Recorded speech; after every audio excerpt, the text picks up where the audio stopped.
For 11 years, I've been hauling cargo along the Pacific coast.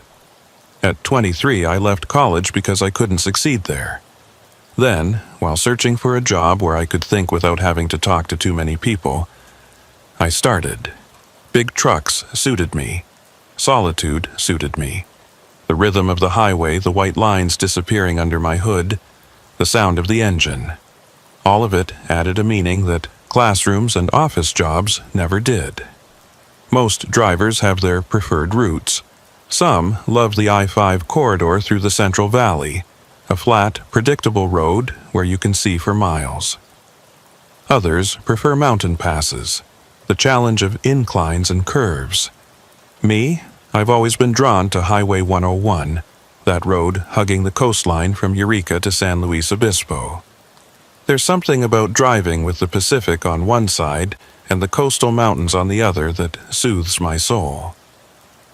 The pay is decent if you're efficient.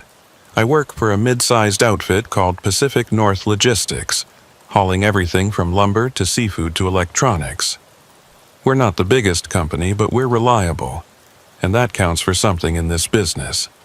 My rig is a 2019 Kenworth W900, dark blue with chrome accents. I've put close to 500,000 miles on her, and she runs like a dream. I named her Marion, after my grandmother, only person I ever really trusted. It was late October when this run started. I'd picked up a load of canned goods and dry groceries in Crescent City, bound for a distribution center in Morro Bay. Nothing unusual about the cargo. Nothing unusual about the road.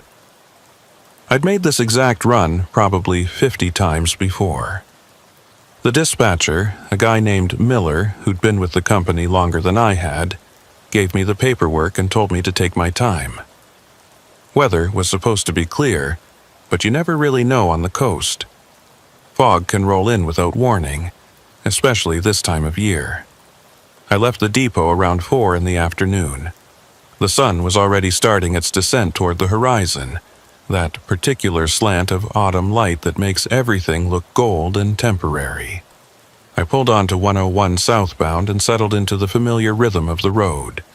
My CB was quiet.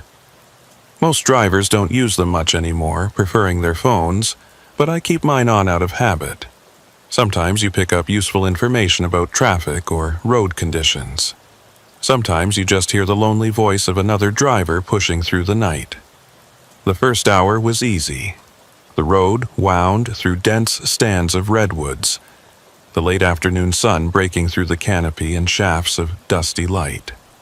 I passed through a few small towns, places with populations under 1,000, where the main street is also the highway, and there's usually one gas station, one diner, and a post office that's only open 3 days a week. I didn't stop. I had a good 12 hours ahead of me, and I wanted to make Morro Bay by dawn if I could manage it. Around 6, the sun finally dropped below the horizon. The sky went through its progression of colors, orange to pink to purple to that deep blue that isn't quite night yet. I turned on my headlights and kept driving. Traffic was light. I passed a few cars, got passed by a couple of others. A southbound semi going the opposite direction flashed his lights at me in greeting, and I flashed back. Small gestures of recognition between people doing the same job, covering the same endless miles. By 7:30, it was fully dark. The ocean was invisible now, just a vast emptiness to my right where the land dropped away. I could hear it, though, when I cracked my window. That constant rush and pull of waves against rock. The air that came in was cold and tasted like salt. I closed the window and turned up the heat a notch. That's when I noticed the fog. It wasn't dramatic at first, just a thin mist hovering over the road, caught in my headlights like gauze. I'd driven through fog 1,000 times before. It's a part of the job on the coast. You slow down, you keep your eyes on the white line at the edge of the road, you watch for taillights ahead of you. You don't panic, you just adjust. But this fog was different somehow. It had a thickness to it, a quality I couldn't quite name. It seemed to absorb my headlights rather than reflect them. Within 10 minutes, visibility dropped to maybe 30 feet. I slowed from 65 to 50, then to 45. The white line at the edge of the pavement became my guide, the only constant in a world that had suddenly contracted to just the small circle of road illuminated in front of me. The CB crackled with static, then cleared. A voice came through, distant and distorted. "Anyone southbound on 101 near Shelter Cove, you're gonna want to watch yourself. Fog's thick as soup down here." I picked up the receiver. "Copy that. I'm about 20 miles north of you, already in it." "Yeah, it came in fast," the voice said. I pulled over at the turnout near Needle Rock. Gonna wait it out. I considered doing the same. There were plenty of turnouts and rest areas along this stretch. But something made me keep going. Maybe it was stubbornness. Maybe it was the fact that I'd driven through worse fog before and come out fine. Maybe it was just the rhythm I'd already fallen into, the steady forward motion that felt safer than stopping. "All right, stay safe out there," I said into the CB. "You too, driver." The static returned, then faded to silence. I drove on. The fog grew thicker. 50 feet became 40, then 30, then 20. I slowed to 35 miles per hour, then 30. My high beams were useless, just bouncing the light back at me. So I switched to low beams. That helped a little. The white line kept me anchored, kept me moving forward in a straight line, even when I couldn't see anything else. Time started to feel strange. I glanced at the clock on my dashboard. 8:47 p.m. I looked at the odometer, trying to calculate how far I'd come, but the numbers swam in front of my eyes. I rubbed my face, blinked hard. I wasn't tired. I'd had coffee before leaving and felt alert, but there was something disorienting about the fog, the way it erased everything beyond my immediate surroundings. That's when I saw the first sign. It appeared suddenly in my headlights, a green reflective rectangle on the right side of the road. I couldn't read it at first, the fog obscuring the letters. I slowed even more, creeping forward until the words resolved. Ocean Viewpoint, 2 miles. I knew this sign. I'd passed it dozens of times. It marked a scenic overlook where tourists pulled off to take pictures of the coastline. There was a small parking area, some interpretive signs about the local ecosystem, and a guardrail preventing people from walking too close to the cliff edge. Nothing remarkable about it. Just a landmark I used to gauge my progress. 2 miles later, I passed the overlook itself. I could barely see it through the fog, just the dark shapes of the guardrail and a single light pole casting a weak yellow glow. The parking area was empty. No cars, no people, just fog and darkness, and the sound of the ocean somewhere below. I kept driving. 5 minutes passed, maybe 10. It was hard to judge time in the fog. Everything had a sameness to it, each moment bleeding into the next. The white line, the pavement, the wall of gray pressing in from all sides. Then I saw another sign. Ocean Viewpoint, 2 miles. I frowned. That didn't make sense. I'd just passed the overlook. Had I misread the first sign? Had it said something else? I slowed down, squinting at the sign as I crept past it. No, it definitely said Ocean Viewpoint, 2 miles ahead. A small knot formed in my stomach. I checked my GPS. The screen showed me as a blue dot on Highway 101, moving steadily south. According to the GPS, I was about 8 miles past the Ocean Viewpoint overlook. But the sign said otherwise. I rubbed my eyes again. Maybe I was more tired than I thought. Maybe the fog was playing tricks on me. I decided to pay closer attention when I reached the overlook to make sure I actually saw it this time. 2 miles later, there it was. The same guardrail, the same light pole with its weak yellow glow, the same empty parking area. everything identical to what I'd seen before. I pulled into the parking area and stopped. The engine idled, a low rumble that was comforting in its familiarity. I put the rig in park and sat there for a moment, trying to make sense of what was happening. The GPS still showed me 8 miles past this location, but I was clearly here, in the parking area surrounded by fog. I could see the interpretive signs near the guardrail, their text obscured by moisture and poor lighting. I could hear the ocean, louder now, the waves crashing against rocks somewhere below. I grabbed my flashlight from the door pocket and stepped out of the cab.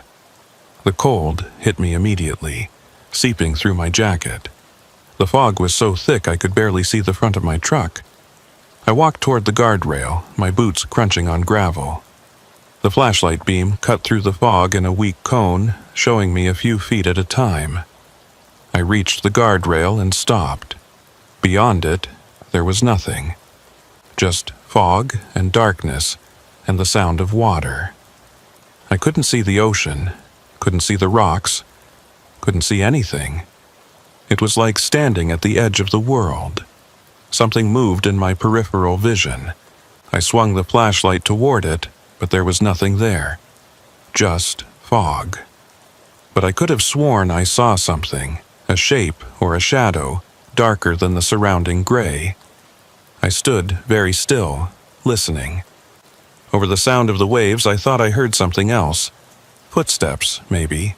Or something dragging across gravel. "Hello?" I called out. My voice sounded flat and strange, absorbed by the fog. No response. I waited another minute, then walked back to my truck. I climbed into the cab and locked the doors, which I almost never do. Something about this place felt wrong. I couldn't explain it. Couldn't put my finger on exactly what was bothering me, but every instinct I had was telling me to leave. I put Marion in gear and pulled back onto the highway. The fog seemed even thicker now. I could barely see 10 feet in front of me. I crept along at 20 miles per hour, following the white line, watching for any other vehicles. There were none. The road was completely empty. My CB crackled. I picked up the receiver, expecting to hear the voice from earlier, the driver who'd pulled over near Needle Rock. Instead, there was just static. I tried adjusting the squelch, but the static persisted, rising and falling in waves that almost sounded like breathing. I turned the CB off. The silence that followed was worse. Just the sound of my engine and tires on pavement and my own breathing. I turned on the radio, scanning through stations. Most were nothing but static. Finally, I found one playing music, some late-night jazz program. The saxophone was a comfort, proof that there was still a world beyond this fog, beyond this isolated stretch of highway. I checked the clock, 9:23 p.m. I checked it again a moment later, 9:23 p.m. The second hand was moving, but the minute hand seemed frozen. I tapped the clock face with my finger. It was working fine. I must have just checked it too quickly, not given it time to change. I forced myself to look away, to focus on the road. When I looked back, it said 9:23 p.m. I've heard other drivers talk about highway hypnosis. That state you get into on long, empty stretches of road where your mind drifts and time compresses. You snap back to awareness and realize you've driven 20 miles without really seeing any of it. Your body was on autopilot, handling the truck while your consciousness went somewhere else. This wasn't that. I was completely alert, completely aware of every detail. The hum of the engine, the way the steering wheel vibrated slightly in my hands, the reflection of my dashboard lights on the inside of the windshield. I wasn't zoning out, but time itself seemed to have become unstable, elastic, refusing to move forward at its normal pace. I tried to think rationally about what was happening. The fog could explain the disorientation. Low visibility, darkness, isolation. These things could play tricks on your perception. The sign I'd seen twice could have been two different signs, similar but not identical, and I'd just conflated them in my mind. The clock issue was probably just a malfunction, something electrical. But none of these explanations felt right. I kept driving. What else could I do? Pull over again and wait for the fog to clear? I'd already tried that at the overlook, and it had only made me more uneasy. At least while I was moving, I felt like I had some control over the situation. At least I was making progress towards somewhere. The road continued its serpentine path along the coast. I navigated curve after curve, each one identical to the last. Left turn, straight away, right turn, straight away.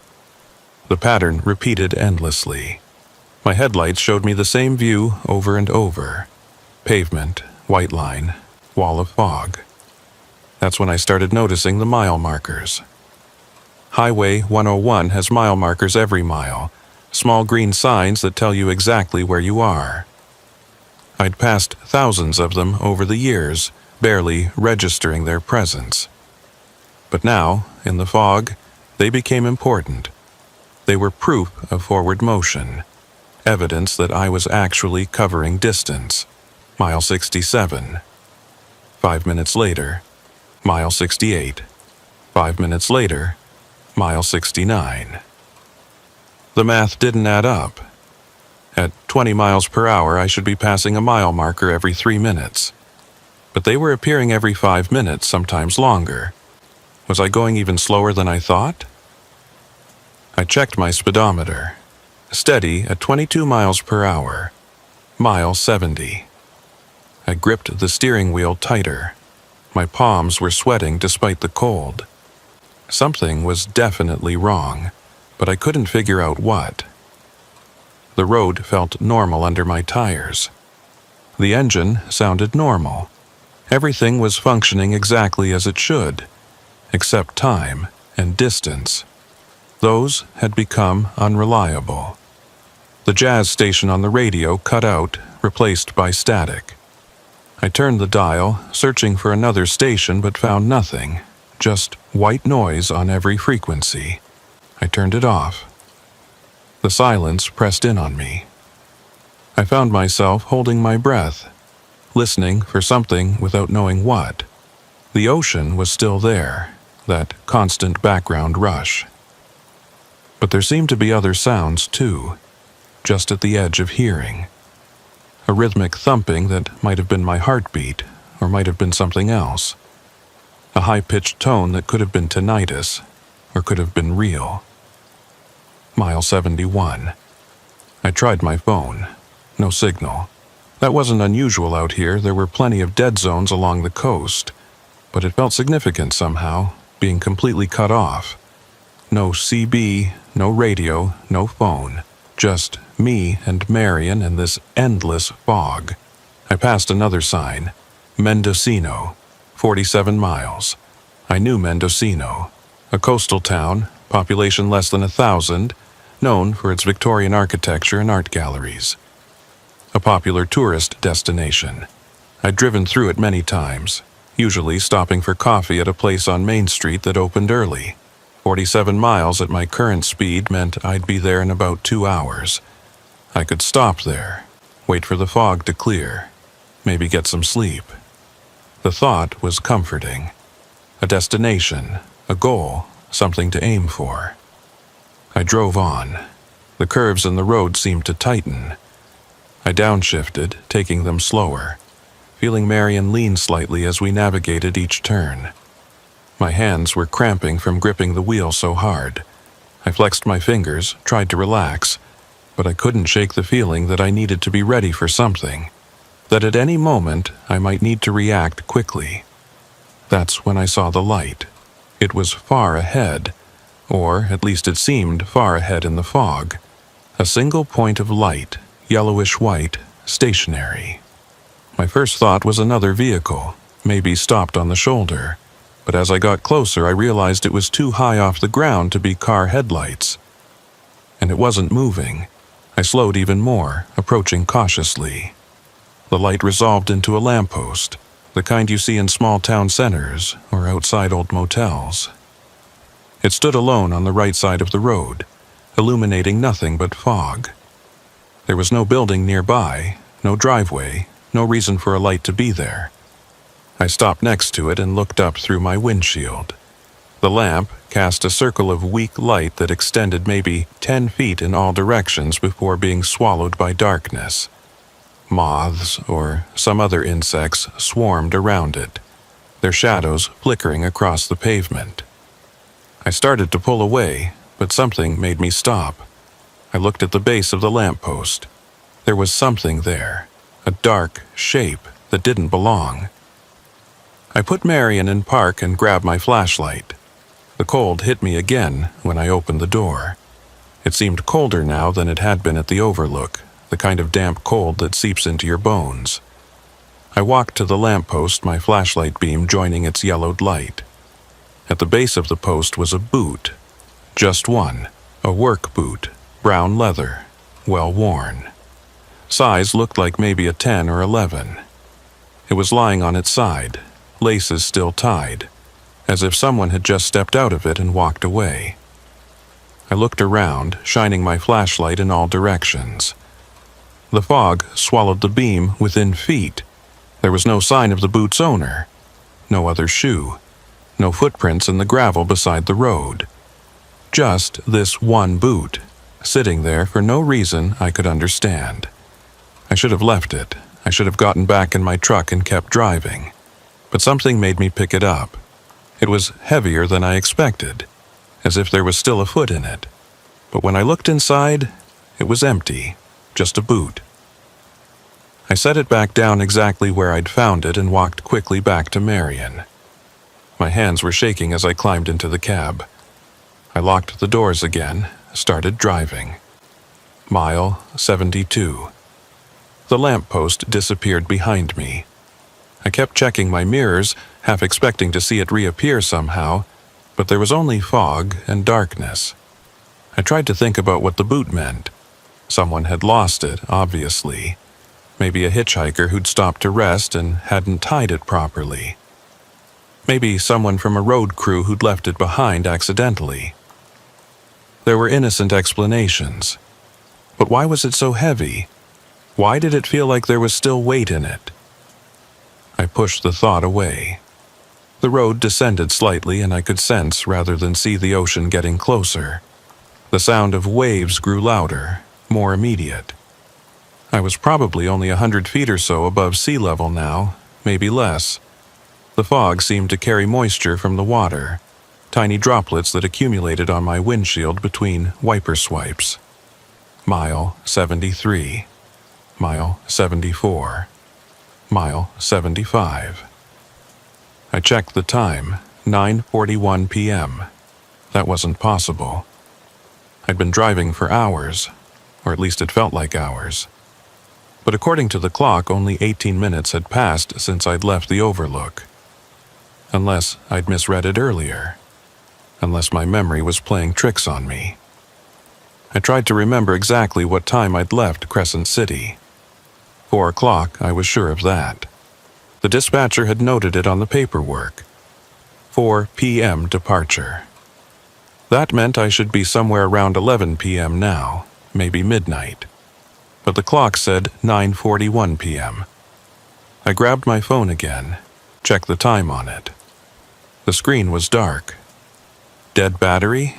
No, it had been at 60% when I'd checked it earlier. I tried turning it on, nothing, just a black screen. The GPS was still working though. The blue dot that represented me continued moving along the representation of Highway 101. According to the GPS, I was approaching mile marker 89, still about 30 miles from Mendocino. But the mile marker I'd just passed said 75.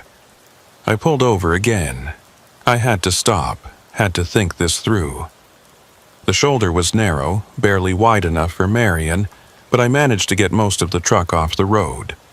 I put on my hazard lights even though I hadn't seen another vehicle in what felt like hours. I sat there, engine idling, trying to make sense of the contradictions. The GPS said one thing, the mile markers said another. My truck's clock seemed frozen. My phone was dead. Time and distance had become unreliable, measured differently by different instruments. There had to be a logical explanation. Equipment malfunction. Multiple equipment malfunctions. The fog was interfering with signals somehow. GPS satellites, cell towers, even the simple mechanism of my dashboard clock, all affected by some kind of atmospheric phenomenon. But I'd driven through fog dozens of times, hundreds of times. I'd never experienced anything like this. I looked out at the fog surrounding me. It seemed alive somehow, breathing, pulsing. The way it moved in my headlights wasn't quite natural. It didn't just drift or flow. It seemed to have intention, pressing against my truck like something trying to get in. My CB crackled to life. I jumped, my heart hammering. I turned it off earlier, I was sure of it. But now it was on, filled with static that rose and fell in rhythmic waves. And underneath the static, something else, a voice maybe, or voices. Too distorted to make out words, but definitely human in origin. Speaking or singing or chanting something in a rhythm that made the hair on the back of my neck stand up. I reached for the CB, intending to turn it off again. But before my hand reached the dial, the static cleared for just a moment. A single voice came through, crystal clear, close enough that it could have been someone sitting in the cab with me. "You're still on the fog line," it said. Then the static returned, louder than before, and the voice was gone. I sat frozen, my hand hovering over the CB. Had I really heard that? "You're still on the fog line." What did that mean? The fog line. The white line at the edge of the road that I'd been following, using as my guide through the fog. Was that what the voice meant? Or was it something else, some meaning I wasn't grasping? I turned the CB off. This time I made sure, pressing the power button until the light went dark, unplugging it from the dash for good measure. Whatever was happening, I didn't want to hear any more voices. I put Marion back in gear and pulled onto the highway. The fog had texture now. That's the only way I can describe it. It wasn't just a visual phenomenon anymore, not just something that limited what I could see. It had become almost tactile, pressing against the windshield like something with substance. When I looked at it, really looked at it, I could see patterns in it. Swirls and eddies that moved in ways fog shouldn't move. I drove past mile marker 76. Then, 5 minutes later, mile marker 76 again. I didn't stop this time. I just noted it, added it to the growing list of impossible things that were happening. The same mile marker, twice. Like I was looping somehow, covering the same stretch of road over and over. But the road itself wasn't repeating. Each curve was different. Each section of pavement had its own character, its own small imperfections. I was moving forward, I was certain of that. The distance just wasn't being measured correctly, or distance itself had changed. The thought made my head hurt. I pushed it away, focused on driving. 1 mile at a time, one curve at a time. Eventually, I'd get through this fog. Eventually, it would clear and I'd find myself somewhere familiar. I saw another light ahead. Not a lamppost this time, but something moving. Headlights, I thought. Finally, another vehicle. Someone else on this road. Proof that I wasn't completely alone. I flashed my high beams in greeting. The other lights didn't respond. They just kept moving.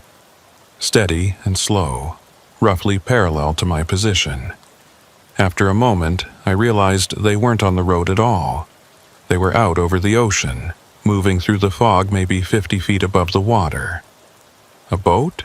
No, boats didn't fly. A helicopter? The lights were wrong for that, and I couldn't hear any rotor noise.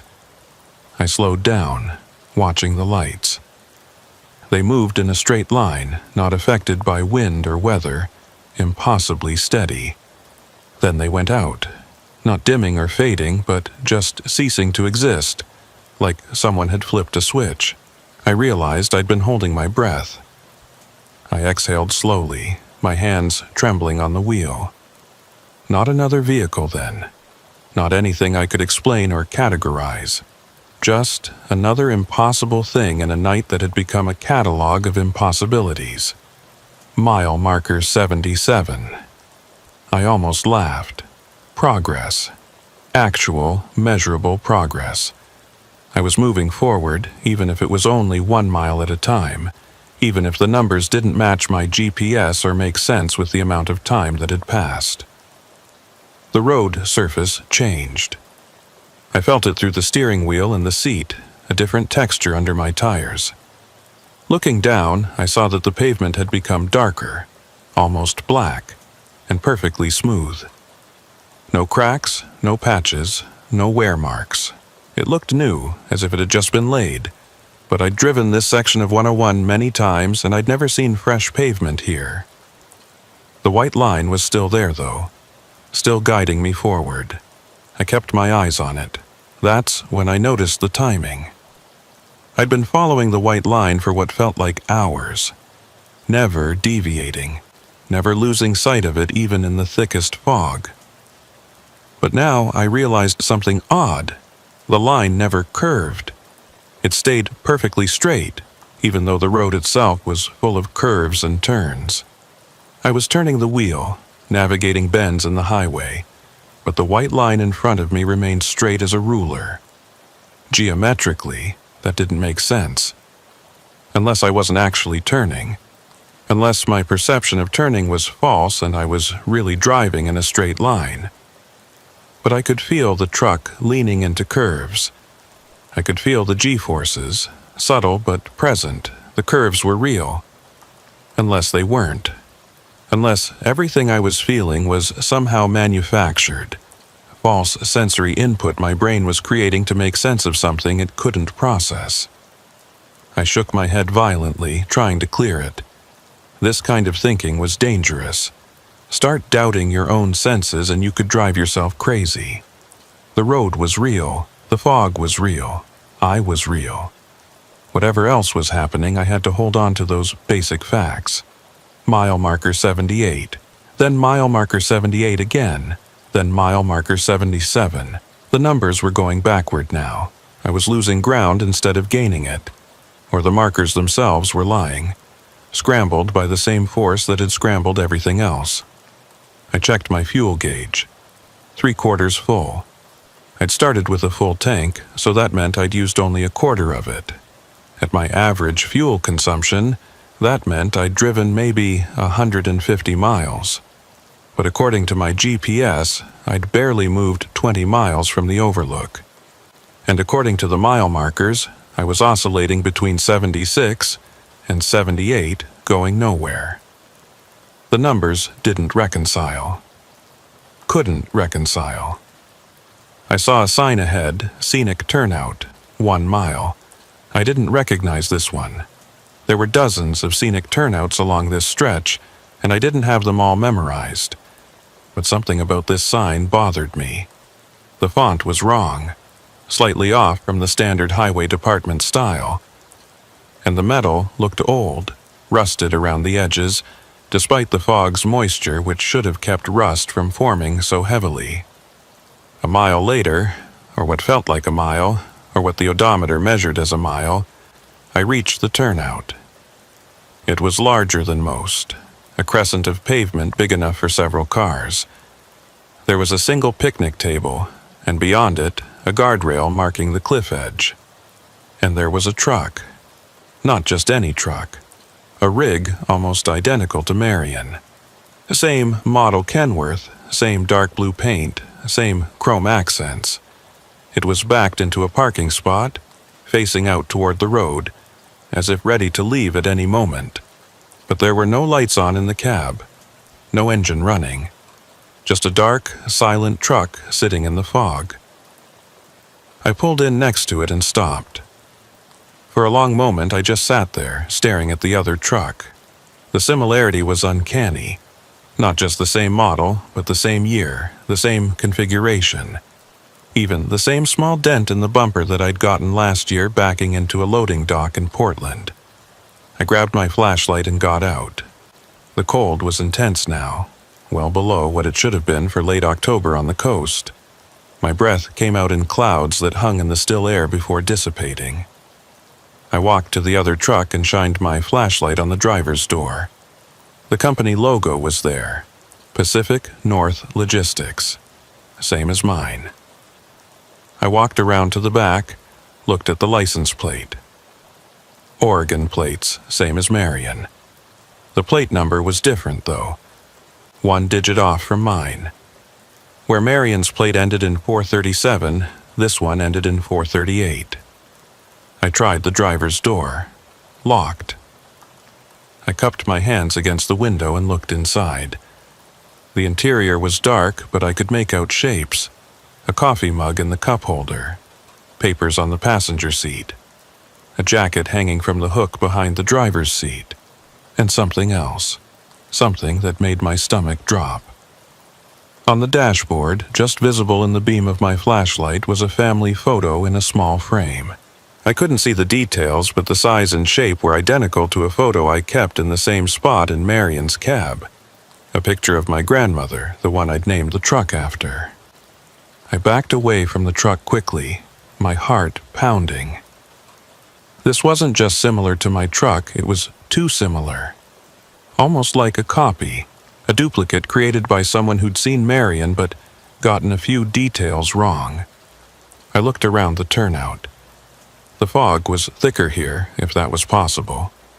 I could barely see the guardrail 10 feet away. The ocean sound was muted, distant, as if the fog was absorbing it. The picnic table caught my attention. I walked over to it, shining my flashlight across the surface. Someone had carved something into the wood, letters deep and deliberate. Turn back while you can. The carving looked old, the wood weathered around the edges of each letter. This hadn't been done recently. It had been here for months, maybe years. But the message felt immediate, urgent, meant specifically for me. I heard something behind me. Not a clear sound, just a sense of movement, of air being displaced. I spun around, flashlight cutting through the fog. The other truck was still there, dark and silent. Marion was beyond it, my headlights creating a weak pool of light. But there was something else now. A shape, just at the edge of visibility. Darker than the fog, roughly human in size, standing between the two trucks. I called out, "Hello? You need help?" The shape didn't move, didn't respond, just stood there, dark and still. I took a step toward it, then stopped. Every instinct I had was screaming at me to get back in Marion and leave. Not to investigate, not to get closer, just to run. I listened to those instincts. I walked backward toward my truck, keeping my flashlight trained on the shape. It still didn't move. As I got closer to Marion, I could see more details. It wasn't quite human-shaped after all. The proportions were wrong, the limbs too long, the body too narrow. I climbed into the cab and locked the door. My hands were shaking so badly I could barely get the key in the ignition. The engine roared to life, and I've never been more grateful for that sound. I looked back at the other truck and the shape. Both were still there, unchanged. I put Marion in gear and pulled out of the turnout. I drove faster now, 25 miles per hour, then 30. The fog was just as thick, but I didn't care anymore. I needed to put distance between myself and that turnout, needed to move forward, even if forward had lost all meaning. Mile marker 79. Mile marker 80. Mile marker 81. The numbers were climbing again, which should have been encouraging. But I couldn't trust them. Couldn't trust anything anymore. The road began to feel familiar in a way that made my skin crawl. Each curve, each slight rise and fall, seemed like something I'd experienced before. Not just on previous trips, but tonight, in the last few hours. As if I was traveling in a loop, passing the same points over and over. I saw the sign, Ocean Viewpoint, 2 miles. My hands tightened on the wheel. Not again. Please, not again. 2 miles later, there it was. The same overlook, the same guardrail, the same weak yellow light. But something was different this time. There was a truck in the parking area. A dark blue Kenworth W900 with chrome accents. Marion's twin from the scenic turnout. Or was it Marion herself? The thought hit me like ice water. What if I'd never left the overlook? What if I'd been sitting here the whole time and everything else, the drive, the boot, the lamppost, the other truck, had all been some kind of hallucination brought on by exhaustion or carbon monoxide or something I couldn't name? I pulled in next to the truck and stopped. I got out, my legs unsteady. The truck next to me was dark, no one in the cab. I walked around it, checking the license plate. It ended in 437, same as mine. I looked back at my own truck. The plate there also ended in 437. 2 trucks, identical plates, which meant one of them wasn't real. I walked to the guardrail, looked out into the fog. The ocean was out there somewhere, invisible and infinite. I could hear it, that constant rush of waves that suddenly sounded less like water and more like breathing. Behind me, I heard an engine start. I turned. One of the trucks was idling now. I couldn't tell which one. They looked identical in the fog, both dark shapes with headlights glowing. The truck began to move, pulling out of the parking area onto the highway. I watched it go, disappearing south into the fog. The taillights faded quickly, swallowed by the gray. I looked at the remaining truck. Was it mine? Or was mine the one that had just left? I walked to it, tried the door. It opened. The interior was familiar. My coffee mug, my papers, my jacket. The family photo on the dashboard. Everything exactly where it should be. I climbed into the cab and closed the door. The key was in the ignition. I turned it, and the engine started immediately. Marion's engine, with its particular rhythm and sound that I'd know anywhere. I sat there for a long time trying to decide what to do. Follow the other truck? Stay here and wait for the fog to clear? Turn around and head back north, abandon this run entirely? The CB crackled. I'd unplugged it, I was certain. But the static was back, rising and falling in those same rhythmic waves. And then a voice, clear and close. You're still on the fog line. You've always been on the fog line. I looked down at the road in front of me. The white line stretched away into the fog, perfectly straight, perfectly consistent. The line that had guided me for hours, the line I'd followed without question, because it was the only thing I could trust. The line that might not lead anywhere at all. I put Marion in gear and pulled back onto the highway. What else could I do? Sitting still felt like giving up, like accepting something I wasn't ready to accept. As long as I kept moving, there was hope that the fog would clear, that I'd eventually reach Mendocino or some other recognizable place. Mile marker 82, mile marker 81, mile marker 80, backward again. But I was driving forward. I was certain of it. The road unspooled ahead of me, new pavement I hadn't seen before. I wasn't looping, I was moving through space, just not through distance. The clock on my dashboard still read 9:41 p.m. Hours had passed, I knew they had, but time had stopped advancing. Or I had stopped advancing through time. Or time had become something else entirely, something that couldn't be measured by clocks. I saw lights ahead, not the yellow lamppost, not the flying lights over the ocean. Red lights. Tail lights. a vehicle ahead of me moving slowly through the fog. Relief flooded through me. Another driver, someone else on this road. I wasn't alone.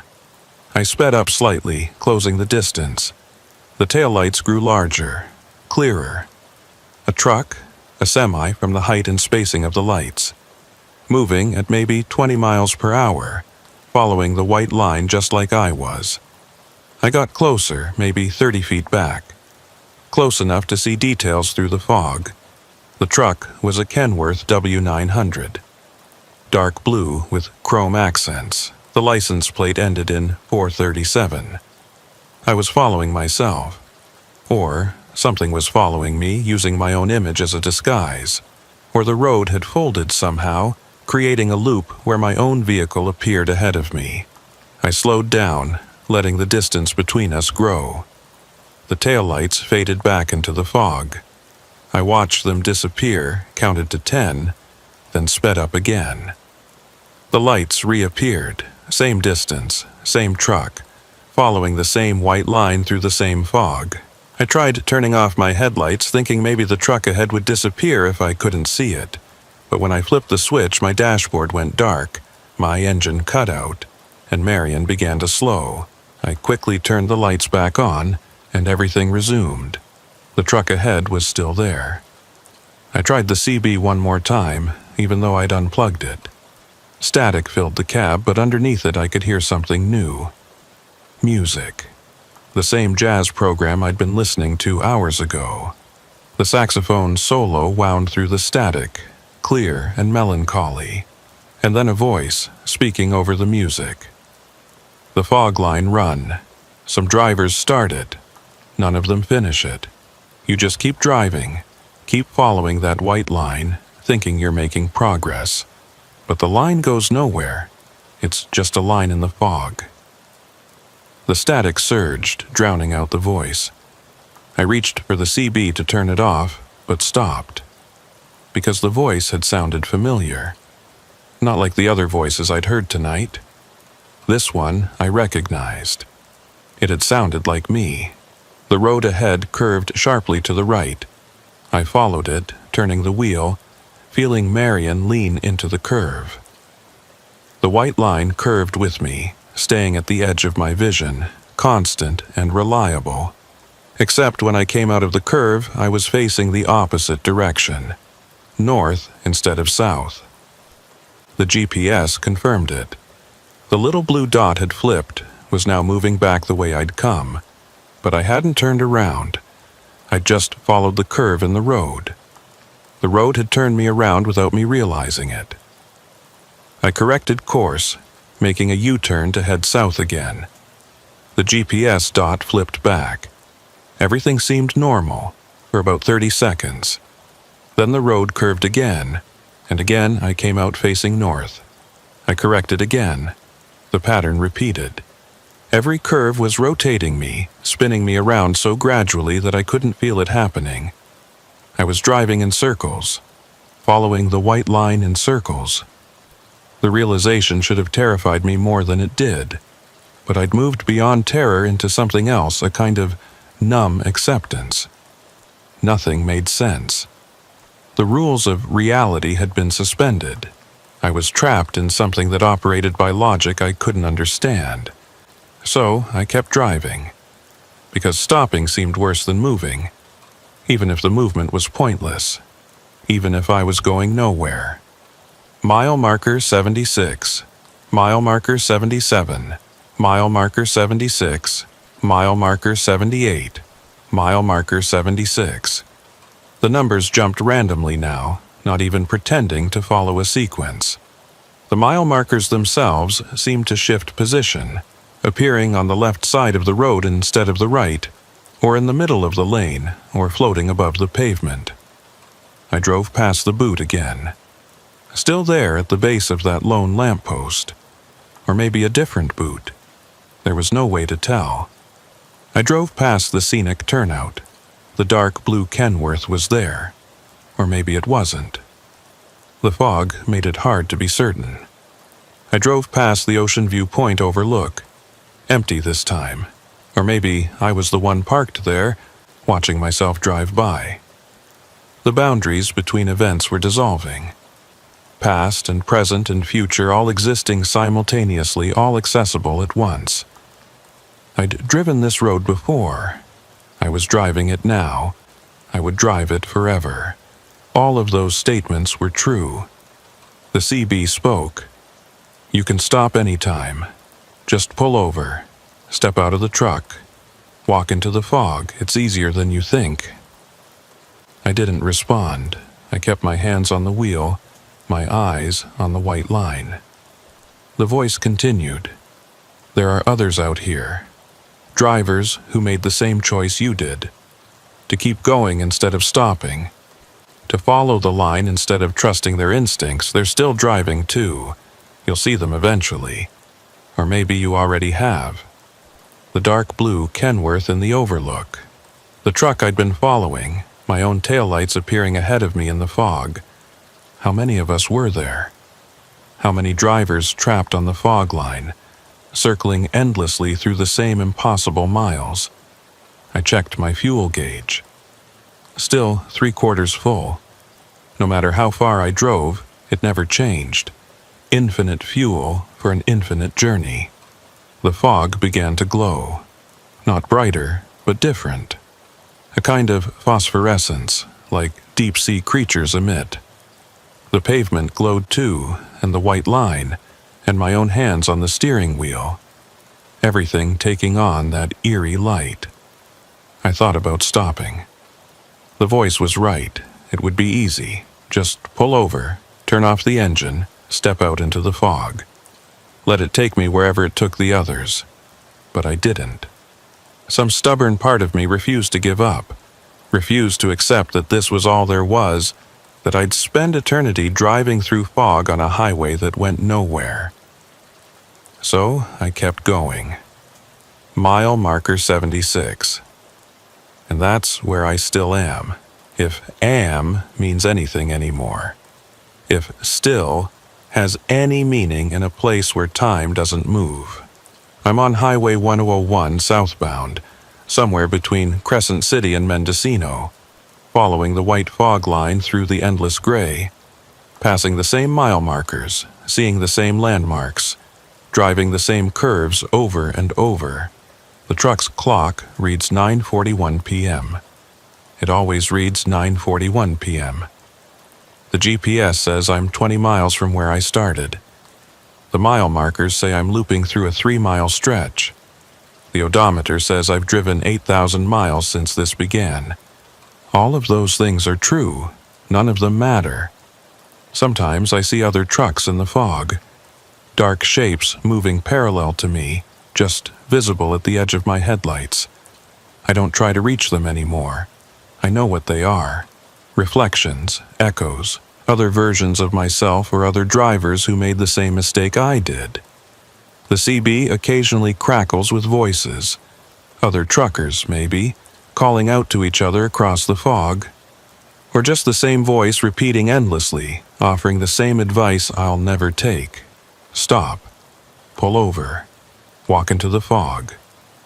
It's easier than you think. But I won't stop. I can't. Because stopping means admitting that the fog line doesn't lead anywhere, that I've been following it for nothing. As long as I keep driving, I can tell myself I'm making progress. That eventually the fog will clear, that eventually I'll see sunlight again. The truth is simpler and more terrible. I know where the fog line leads now. I've known for a while.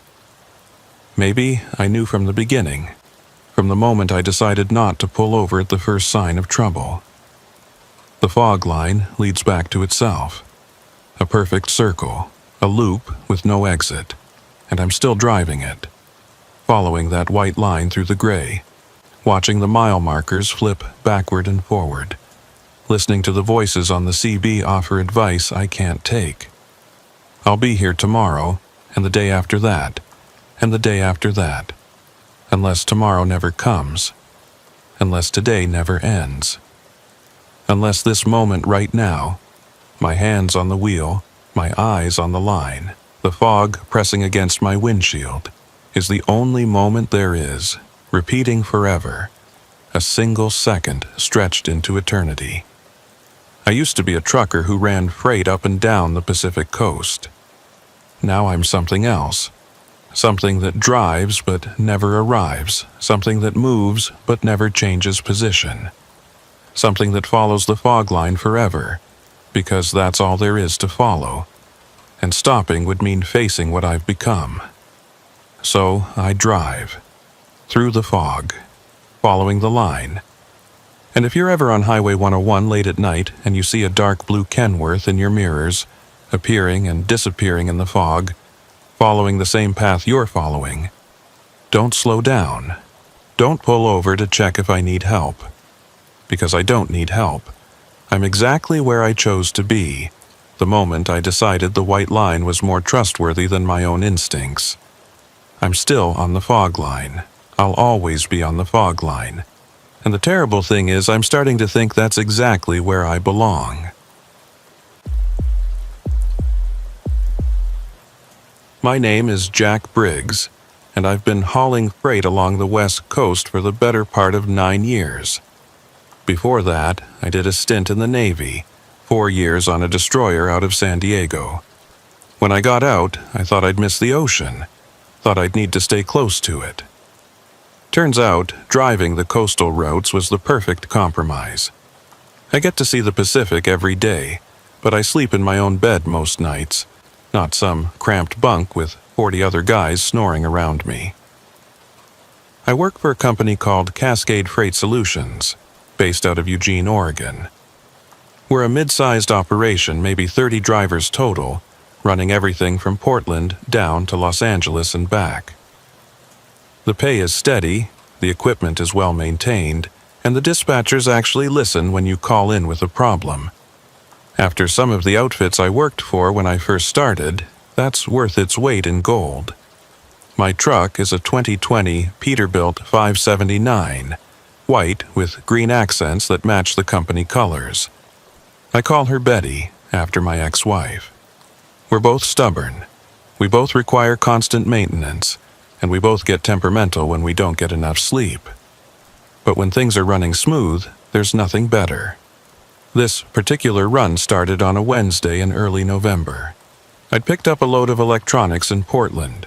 Laptops, monitors, peripherals, that kind of thing. All destined for a tech distributor in Santa Barbara. The manifest said the load was worth about $200,000, which meant I had to be extra careful. We carried insurance, but losing a load like that would still put a black mark on your record. The dispatcher who handed me the paperwork was a woman named Rita Holloway. She'd been with the company since before I started, knew every route and every driver by name. She looked at the weather forecast and frowned. "You might want to take I-5 instead of 101, she said. "Storm system moving in off the Pacific. Could get nasty on the coast." I considered it. I-5 was faster, straighter, easier driving. But it was also boring as hell, just endless miles of valley farmland with nothing to look at. And I'd driven through coastal storms before. Heavy rain, sure, but nothing I couldn't handle. "I'll stick with 101, I said. "I know that road like the back of my hand." Rita shrugged. "Your call, just be careful. And if it gets too bad, pull over. That load isn't worth your life." I signed the paperwork and headed out. It was just after noon. Clear skies in Portland. Temperature in the low 50s. Perfect driving weather. I merged onto I-5 southbound, planning to cut over to 101 once I got past Salem. The first hour was easy, traffic light, Betty running smooth. I switched to 101 near Corvallis and immediately felt better. The road was narrower, more winding, but it felt right. I passed through small towns with names like Waldport and Yakats, places that swelled with tourists in the summer but were quiet now in November. The ocean appeared and disappeared on my right, gray-green and restless under cloudy skies. By mid-afternoon, the weather started to change. The clouds thickened and dropped lower, turning the sky the color of slate. The wind picked up, buffeting Betty hard enough that I had to correct my steering. Rain started, light at first, then heavier, drumming on the roof of the cab in a steady rhythm. I turned on my wipers and settled in for wet driving. This was normal coastal weather, nothing to worry about. My headlights cut through the rain, and I kept my speed reasonable, maybe 50 in the 65 zones. Other vehicles were scarce. Most people had the sense to stay off the roads when it got like this. Around 5 p.m., just as the early November darkness was starting to set in, my GPS did something strange. I'd been using the same GPS unit for 3 years, a Garmin truck-specific model that knew about bridge clearances and weight restrictions. It had never given me a bad direction, but as I was coming up on a section of highway I'd driven dozens of times, the GPS suddenly announced, "In 1 mile, turn right onto Highway 1A. I frowned. There was no Highway 1A. Highway 1 ran along the California coast further south, but here in Oregon there was just 101. No alternate routes, no Highway 1A. I glanced at the GPS screen. Sure enough, it showed a road branching off to the right, marked as HWY 1A, in the same font as all the other roads. The line was solid, indicating a paved highway, not some dirt logging road. "Recalculating," I said out loud, pressing the screen to cancel the direction. The GPS beeped, then gave the same instruction. "In 1 mile, turn right onto Highway 1A. This route will save you 47 minutes. 47 minutes was significant. That would put me in Santa Barbara well ahead of schedule, maybe even early enough to unload tonight instead of waiting until morning. But I'd never seen a Highway 1A on any map, and I'd studied the coastal routes extensively. I pulled up the GPS menu and switched to map view. The Highway 1A showed clearly, a line running roughly parallel to 101 but cutting inland, bypassing several towns and a long stretch of winding coastline. According to the map, it reconnected with 101 about 60 miles south, near the California border. A shortcut, a faster route, exactly the kind of thing a GPS was supposed to find for you. But I'd never heard of it, and in 9 years of driving this coast, I'd never seen a sign for Highway 1A. I checked my phone, pulling up Google Maps. It showed only Highway 101, no alternate routes. I tried Apple Maps. Same thing. Only the Garmin was showing this Highway 1A. The rain was getting heavier now, visibility dropping. I was about a mile from where the GPS said the turnoff would be. I had to make a decision. The logical choice was to ignore it. Stick to the route I knew, the road I could see on multiple maps. The GPS was glitching somehow, showing a road that didn't exist. But what if it wasn't a glitch? What if this was a real road that just wasn't on the consumer maps yet? New highways got built all the time. Maybe this was a recently completed project that hadn't made it into Google's database yet. The Garmin was a truck-specific unit, updated regularly. It might have information that the phone apps didn't. 47 minutes. That was the deciding factor. I was tired, ready to be done with this run. If I could shave 47 minutes off my drive, I could unload tonight, grab a hot meal, and sleep in a real bed instead of the sleeper berth. I slowed down, watching for the turnoff. It appeared exactly where the GPS said it would. A standard green highway sign, white letters. Highway 1A South. An arrow pointing right. The sign looked official, same style as every other highway sign on the West Coast. I put on my turn signal, even though there was no one behind me to see it. Old habit from the Navy. Signal your intentions. Follow procedure. I turned right onto Highway 1A. The road was paved, 2 lanes, well maintained. It curved away from 101, heading inland through dense forest. No street lights, but the lane markings were fresh and reflective. My headlights picked out mile markers and occasional warning signs for curves. Everything looked normal, legitimate, exactly like a state highway should look. I relaxed a bit. This was real. A real road, properly marked, properly maintained. The GPS had been right after all. The rain continued to fall, steady and heavy. My wipers worked overtime, and I kept my speed down to 40. The road climbed slightly, gaining elevation as it moved away from the coast. The forest pressed in on both sides, dense stands of Douglas fir and Sitka spruce that looked black in the darkness. I checked the GPS. It showed me on Highway 1A, the blue dot moving steadily along the line. Estimated time to Santa Barbara had dropped by 45 minutes. I smiled. Good choice, Briggs. Trust your equipment. 5 miles in, I passed a small green sign, Coastal Scenic Route. Below it, in smaller letters, Next services 58 miles, 58 miles.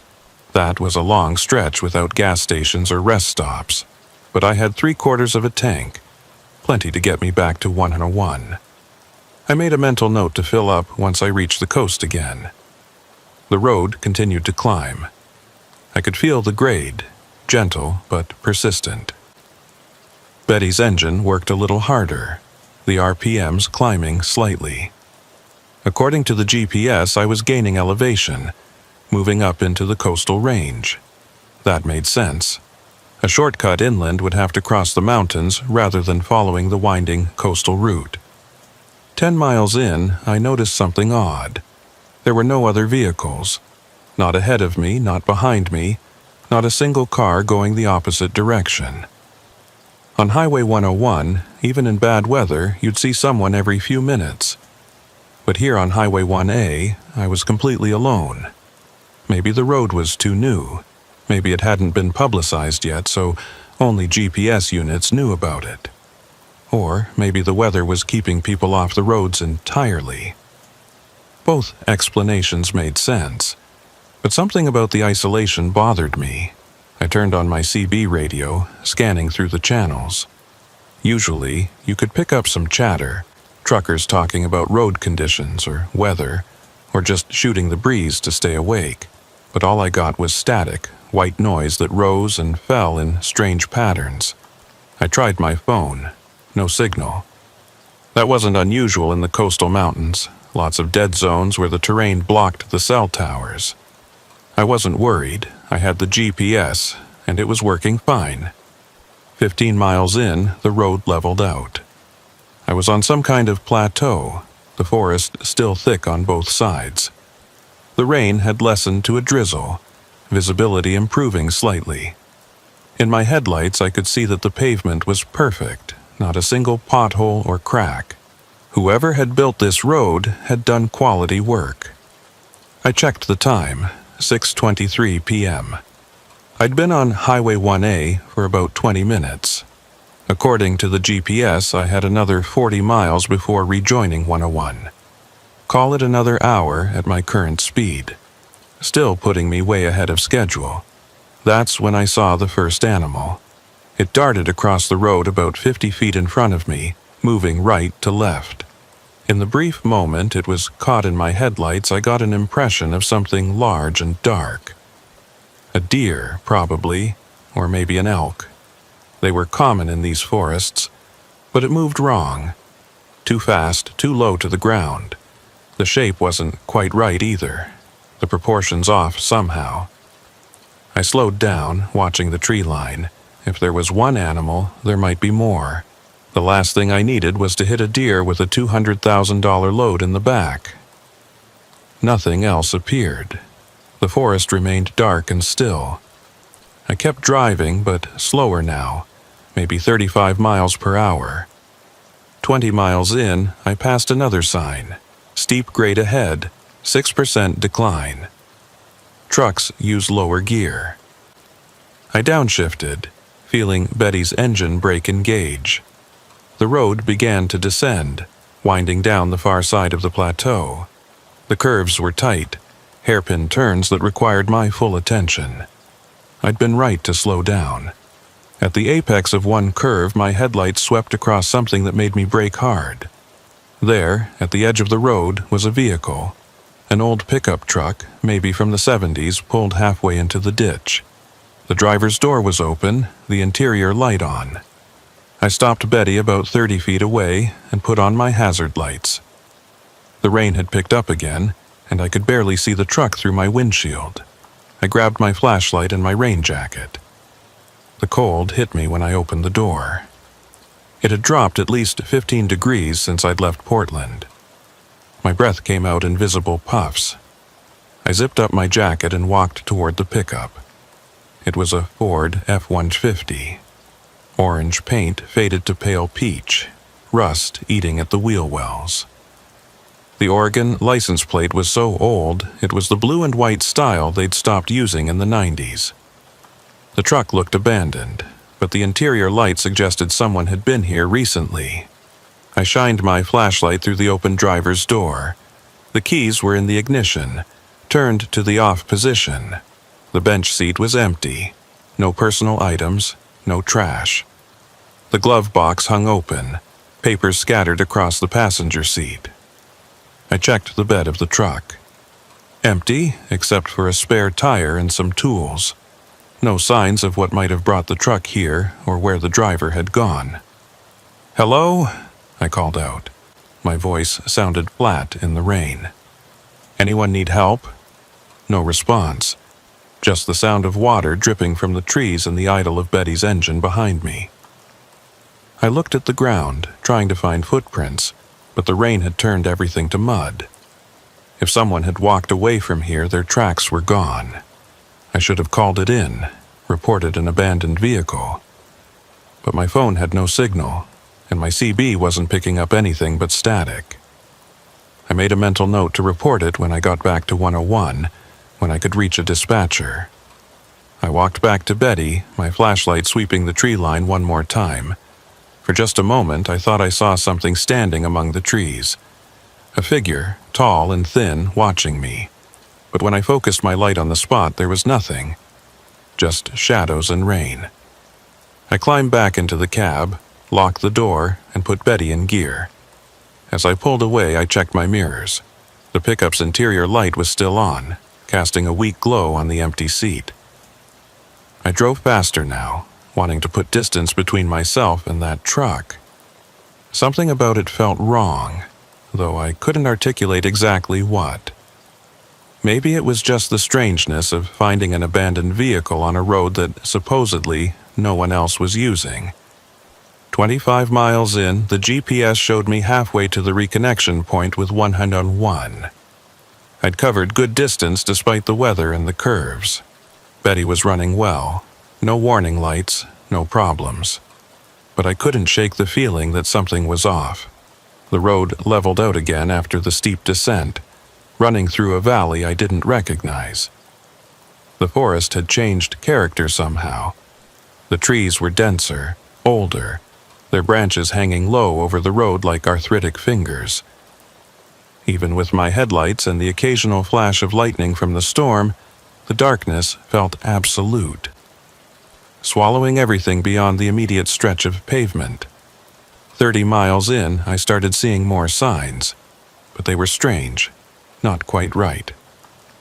"Watch for falling rocks," one said, but the sign was mounted backward, facing away from the road, as if warning people in the forest rather than drivers. "Bridge ahead, 5 tons max," read another. But there was no bridge. The road continued straight. No water, no ravine, nothing that would require a bridge. I told myself these were just old signs, remnants from when the road was being built. They'd probably remove them once construction was fully complete. But it added to the growing sense of unease that had been building since I'd turned onto Highway 1A. The GPS still showed me on course, the blue dot moving steadily. 28 miles until I rejoined 101. Less than an hour now. I just needed to keep driving. That's when I noticed the mile markers weren't sequential. I passed one that said 37. A few minutes later, one that said 22, then 41, then 18.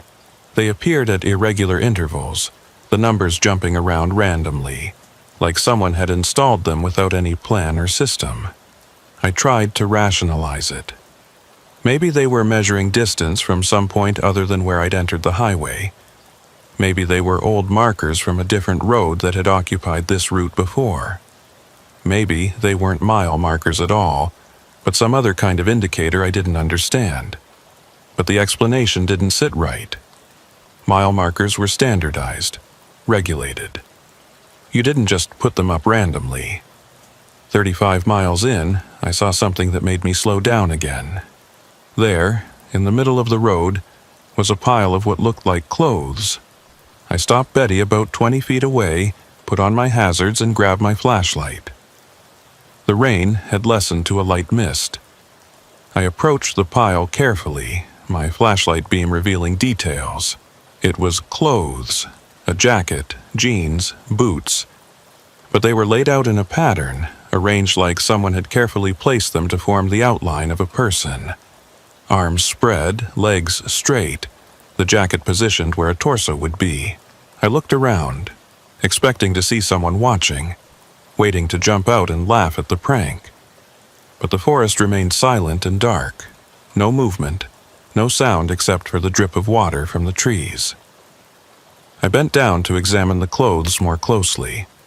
They were wet, soaked through from the rain, but they looked relatively new, not faded or worn. The jacket was a Gore-Tex hiking shell, expensive. The boots were Timberlands, barely broken in. I reached out to touch the jacket, then stopped. Something about disturbing the arrangement felt wrong, like breaking a rule I didn't know existed. I stood up and backed away, keeping my light on the clothes until I reached Betty. I climbed into the cab and drove around the pile, giving it a wide berth. In my mirror, I watched it disappear into the darkness behind me. What the hell was this road? I checked the GPS again, hoping to see that I'd somehow missed the reconnection point, that I was already back on 101, but no, still 20 miles to go. Still on Highway 1A, that thin line cutting through the mountains. I tried the CB again. This time, instead of just static, I heard something else. A voice, distant and distorted, like it was coming from very far away. I couldn't make out words, just the rise and fall of someone speaking. I picked up the receiver. "This is Unit 437, southbound on Highway 1A. Does anyone copy?" The voice stopped. Silence, then static, then the voice again. Still unintelligible, but it seemed to be responding to me. I tried again. "I'm not reading you clearly. If you can hear me, please repeat." The static surged, then cleared for just a moment. A single phrase came through, clear as if the speaker were sitting next to me. "Turn back. The road doesn't go where you think." Then static again, drowning out everything. I stared at the CB, my heart pounding. Turn back. But I was 35 miles in. Turning back meant covering all that distance again, all those curves and descents and those strange signs. Forward was only 20 miles. Even if something was wrong, forward was shorter. I put the receiver down and kept driving. 40 miles in. The GPS showed 10 miles until the reconnection point. 10 miles until I'd be back on familiar ground, back on a road I knew and trusted. The trees had started to thin out. I could see more sky now, clouds racing overhead, occasional breaks where moonlight filtered through. The pavement was still perfect, still well maintained, but there was something about the road that felt increasingly surreal, like I was driving through a photograph rather than a real place. I saw another vehicle ahead, a semi parked on the shoulder, lights off. As I approached, I could see it was old, maybe from the 80s. The company logo on the side was faded beyond recognition. The trailer looked empty, doors hanging open. I slowed but didn't stop. After the pickup and the clothes, I didn't want to investigate another abandoned vehicle. I just wanted to get back to 101. As I passed the semi, my headlights swept across the cab. For a fraction of a second, I saw someone sitting in the driver's seat. A figure, dark and still, head turned toward me. I jerked my eyes back to the road, my hands tight on the wheel. When I checked my mirror, the cab was empty, or appeared empty, or I hadn't really seen anyone at all. I pressed harder on the accelerator. Betty surged forward, faster than I should have been going on an unfamiliar road, but I didn't care anymore. I needed to get back to 101. I needed to be somewhere that made sense. 45 miles in, 5 miles to the reconnection point. The GPS showed it clearly, a Y intersection where Highway 1A merged back into 101. Almost there. Almost safe. The rain had stopped completely now. The clouds were breaking up, revealing patches of stars. In the moonlight, I could see that the landscape had changed. The forest was gone, replaced by open ground covered in low scrub. To my right, I could see the ocean, dark and vast, much closer than it should have been. Wait, that didn't make sense. Highway 1A had taken me inland, up into the mountains. There was no way I should be seeing the ocean now, unless the road had curved back toward the coast without me realizing it, unless my sense of direction had become completely confused. I checked the GPS. It still showed me heading south, parallel to the coast but miles inland. But my own eyes showed me the ocean, right there, maybe 100 yards away. I could hear the waves, that constant rush and roar. The GPS was wrong. Or my eyes were wrong. One of them had to be lying. I slowed down, trying to reconcile what I was seeing with what the GPS was telling me. The road ahead split into 2 lanes, just as the GPS had shown. The left lane continued as Highway 1A. The right lane curved away, marked with a sign, Highway 1 South. Relief flooded through me. There it was, the reconnection point. I'd made it. I moved into the right lane, following the curve toward 101. But as I committed to the turn, something made me glance left, down the continuing stretch of Highway 1A. In the moonlight, I could see the road extending into the distance, perfectly straight, heading toward a horizon that looked wrong somehow. Too low, or too dark, or too close. And there, standing in the middle of that continuing road, was a figure. Tall, thin, completely motionless. Too far away to see details, but close enough to know it was watching me. I completed my turn onto what the sign said was Highway 101 and accelerated hard. I didn't look back. The road I'd turned onto didn't feel like Highway 101. It was too narrow, too rough. The pavement was cracked and weathered, not like the well-maintained coastal highway I knew. But the sign had said 101, and the GPS agreed.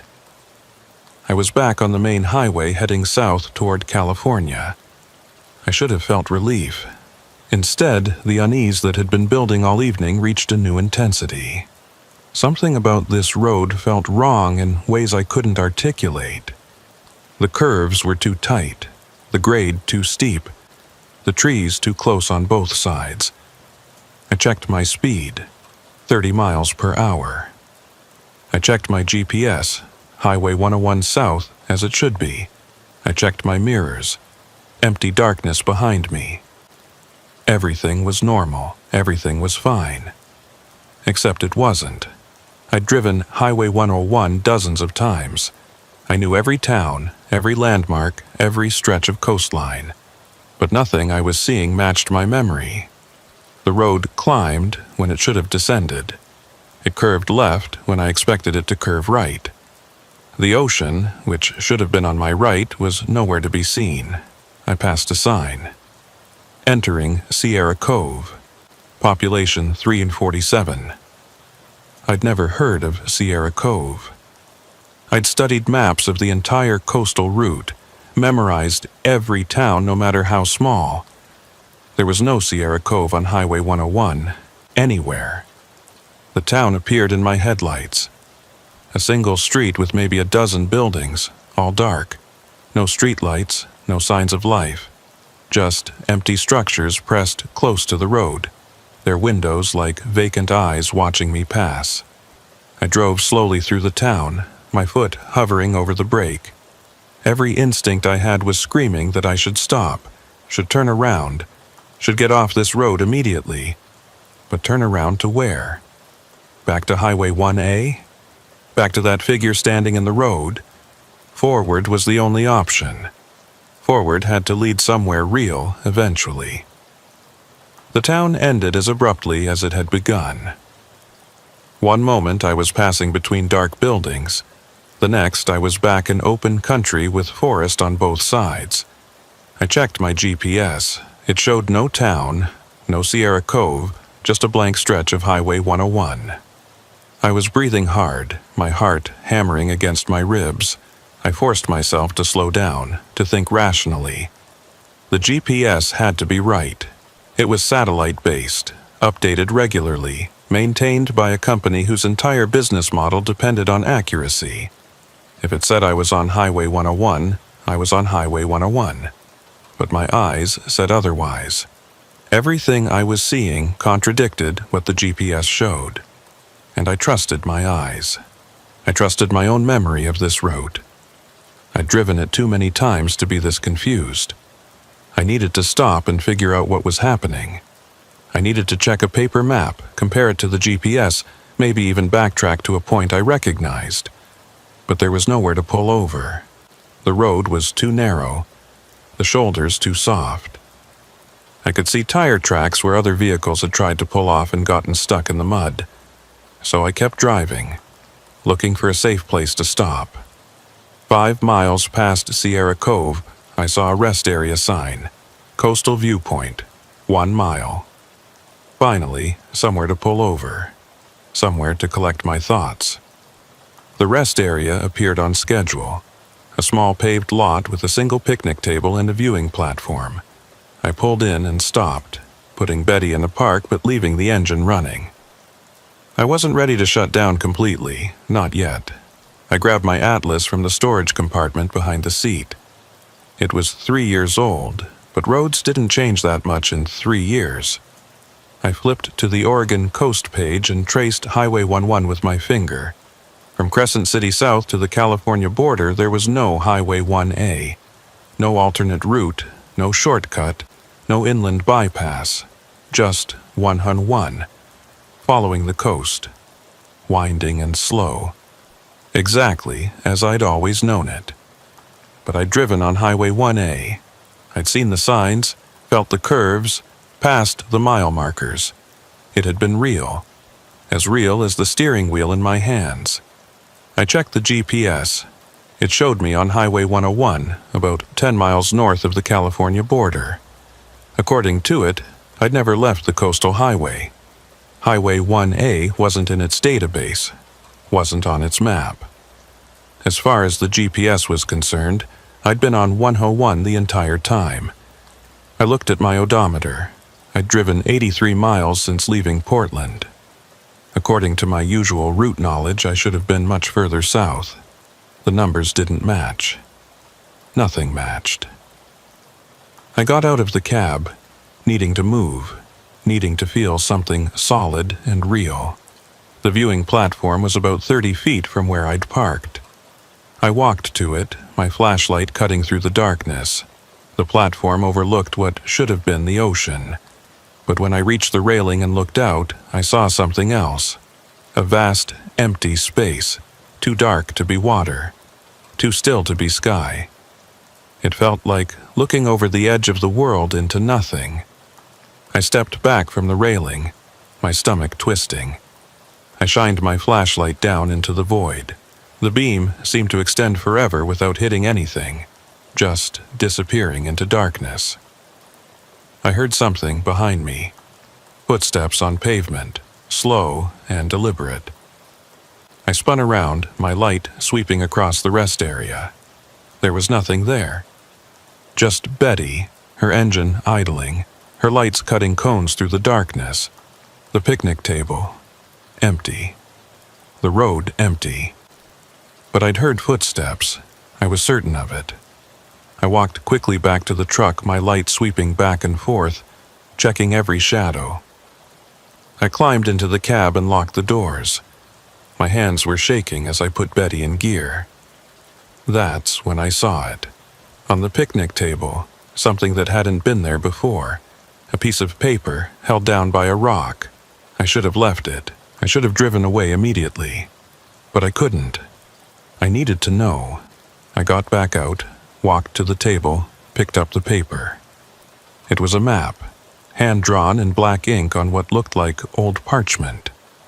It showed the coastline, but distorted, stretched in some places and compressed in others. A line ran through it, labeled Highway 1A in careful script. The line didn't reconnect to Highway 101.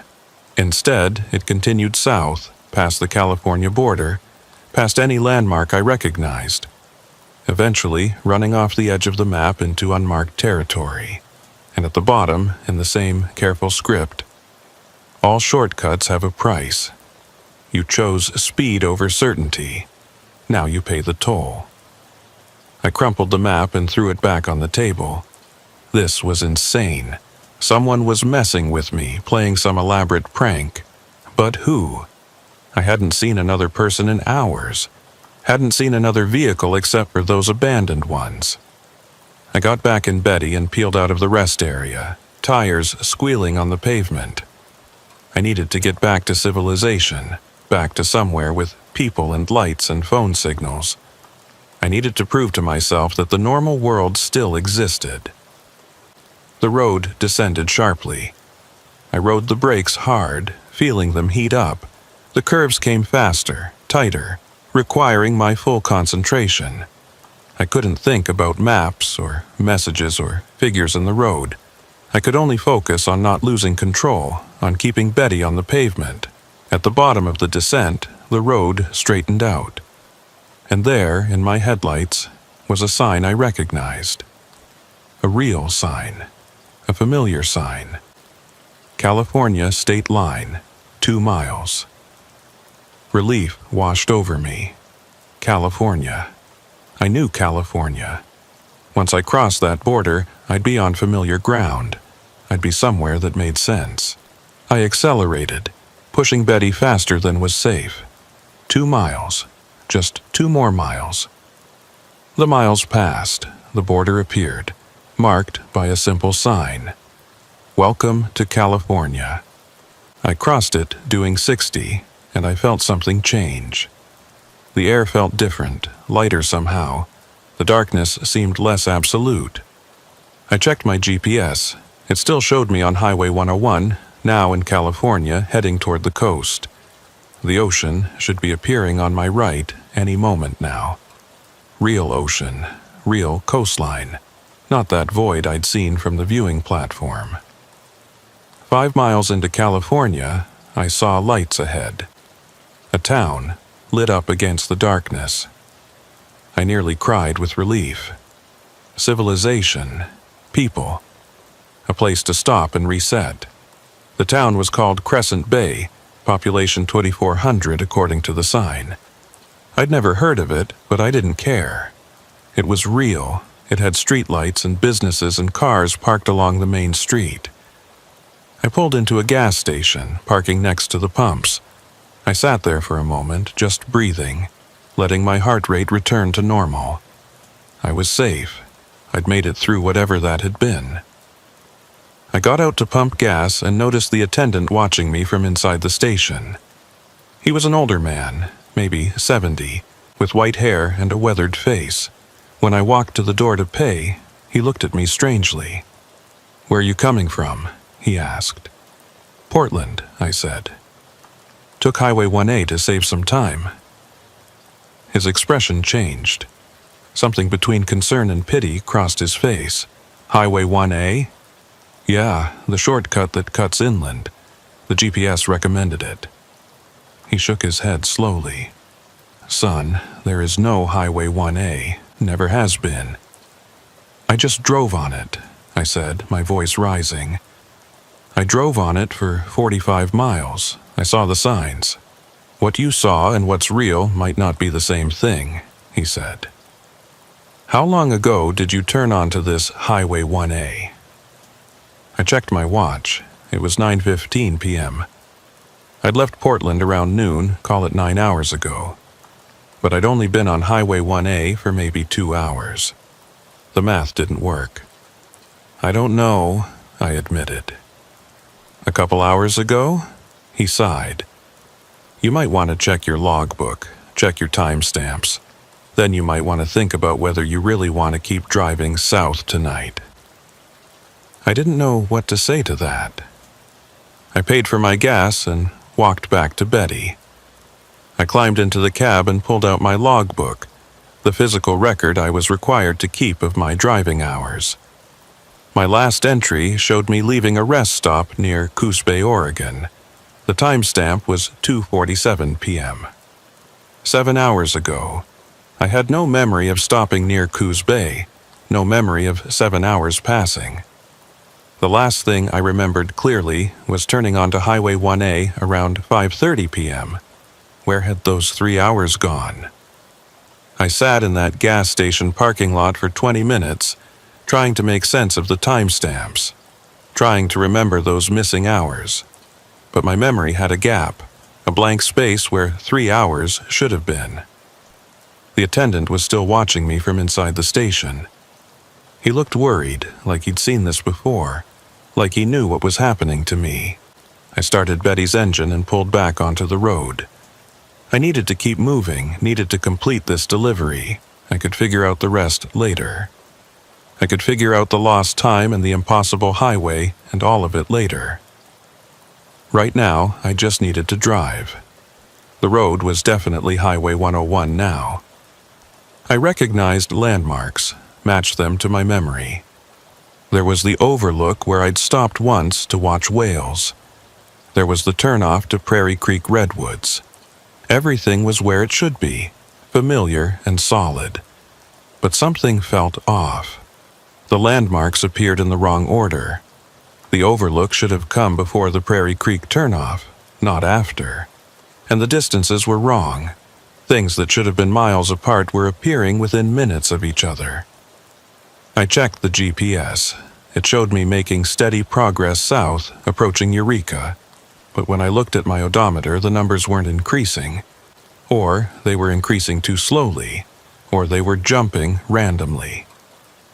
I couldn't trust my instruments anymore. Couldn't trust the GPS or the odometer or even my own watch. Time and distance had become fluid, unreliable. I tried my phone again. Still no signal. I tried the CB. Static, with occasional bursts of that same distorted voice I'd heard before. I couldn't make out words, but the tone was urgent, warning. I passed a semi going the opposite direction, northbound. I flashed my lights, hoping for some acknowledgement, some proof that other drivers existed on this road. The semi didn't respond. As it passed, I tried to see the driver, but the cab was dark, empty, or appeared empty. I was learning not to trust appearances. Mile marker 47 appeared in my headlights. Then mile marker 62. Then mile marker 39. The numbers made no sense, followed no pattern. I was moving through space, covering distance, but the distance wasn't being measured correctly. I saw the abandoned pickup again. The same orange Ford F-150 with the open driver's door and the interior light on. But I'd passed that hours ago, on Highway 1A. It shouldn't be here on Highway 101, unless I was back on Highway 1A, unless I'd never actually left it, unless that merge onto 101 had been an illusion, and I'd been driving in circles the whole time. I slowed down as I approached the pickup. In the driver's seat, I could see something now that I hadn't seen before. A logbook open on the bench seat. I stopped Betty and got out, my flashlight in hand. The logbook was old, water damaged, the pages yellowed and brittle, but I could still read the entries. They were from 1987, written in careful script. A driver named William Hayes, running freight from Portland to San Francisco. His last entry was dated November 14, 1987. Turned onto Highway 1A to save time. GPS says it's faster. Something feels wrong, but I'm going to keep going. Only 20 miles to the reconnection point. That was the last entry. Whatever had happened to William Hayes after that, he hadn't written it down. Or hadn't been able to. I put the logbook back exactly where I'd found it and returned to Betty. My hands were shaking. November 14th, 1987. Almost 40 years ago. And the entry described exactly what I'd done.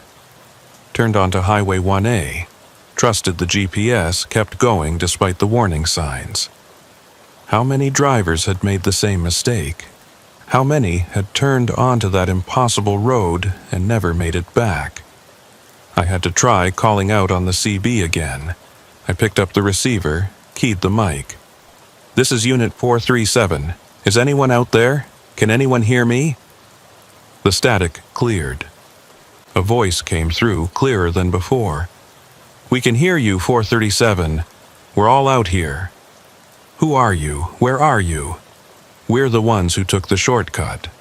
We're the ones who chose speed over certainty. We're still driving, 437. Still trying to find the way back." "There has to be a way back," I said. "There has to be an exit." "Maybe there is," the voice said. "None of us have found it yet, but you're welcome to try." The static returned, drowning out the voice. I put down the receiver and kept driving. The road signs became increasingly surreal. Next exit, yesterday. Previous exit, tomorrow. Speed limit, yes. Warning signs with symbols I didn't recognize, shapes that hurt to look at. I passed the pile of clothes again, still arranged in the shape of a person. But now there were more piles. Dozens of them, lining both sides of the road. Each one carefully arranged. Each one marking where someone had stopped and given up. I wasn't going to stop. I wasn't going to give up. I was going to keep driving until I found the exit, until I found the way back to the real Highway 101. My fuel gauge hadn't moved in hours. Still showing 3/4 full despite the distance I'd covered. Infinite fuel for an infinite road. The thought should have been comforting, but it terrified me instead. I checked my watch, 9:15 p.m. The same time it had been at the gas station. The same time it had been for what felt like hours. Time had stopped, or I had stopped moving through time, or time itself had become meaningless on this road. Ahead, I saw a figure standing in the middle of the road. Tall, thin, the same one I'd seen at the split between Highway 1A and 101. As I got closer, I could see more details. It wasn't quite human. The proportions were wrong, the limbs too long, the body too narrow, but it was wearing clothes, human clothes, a jacket and jeans and boots, the clothes from one of those piles. It had taken on a form, a shape, using the garments left by drivers who'd given up. I slowed, but didn't stop. The figure didn't move as I approached. It just stood there, watching me with eyes that reflected my headlights like an animal's. As I passed it, it turned its head to follow my movement. I watched it in my mirror until the darkness swallowed it. More figures appeared, standing along the roadside, in the forest, on the pavement, all wearing human clothes, all shaped roughly like people, all wrong in ways I couldn't quite define. They watched me pass, silent and still. I was crying now, though I didn't remember starting. Tears ran down my face as I drove, my hands locked on the wheel, my foot steady on the accelerator. I couldn't stop. Stopping meant joining them, becoming another pile of clothes, another shape in the darkness.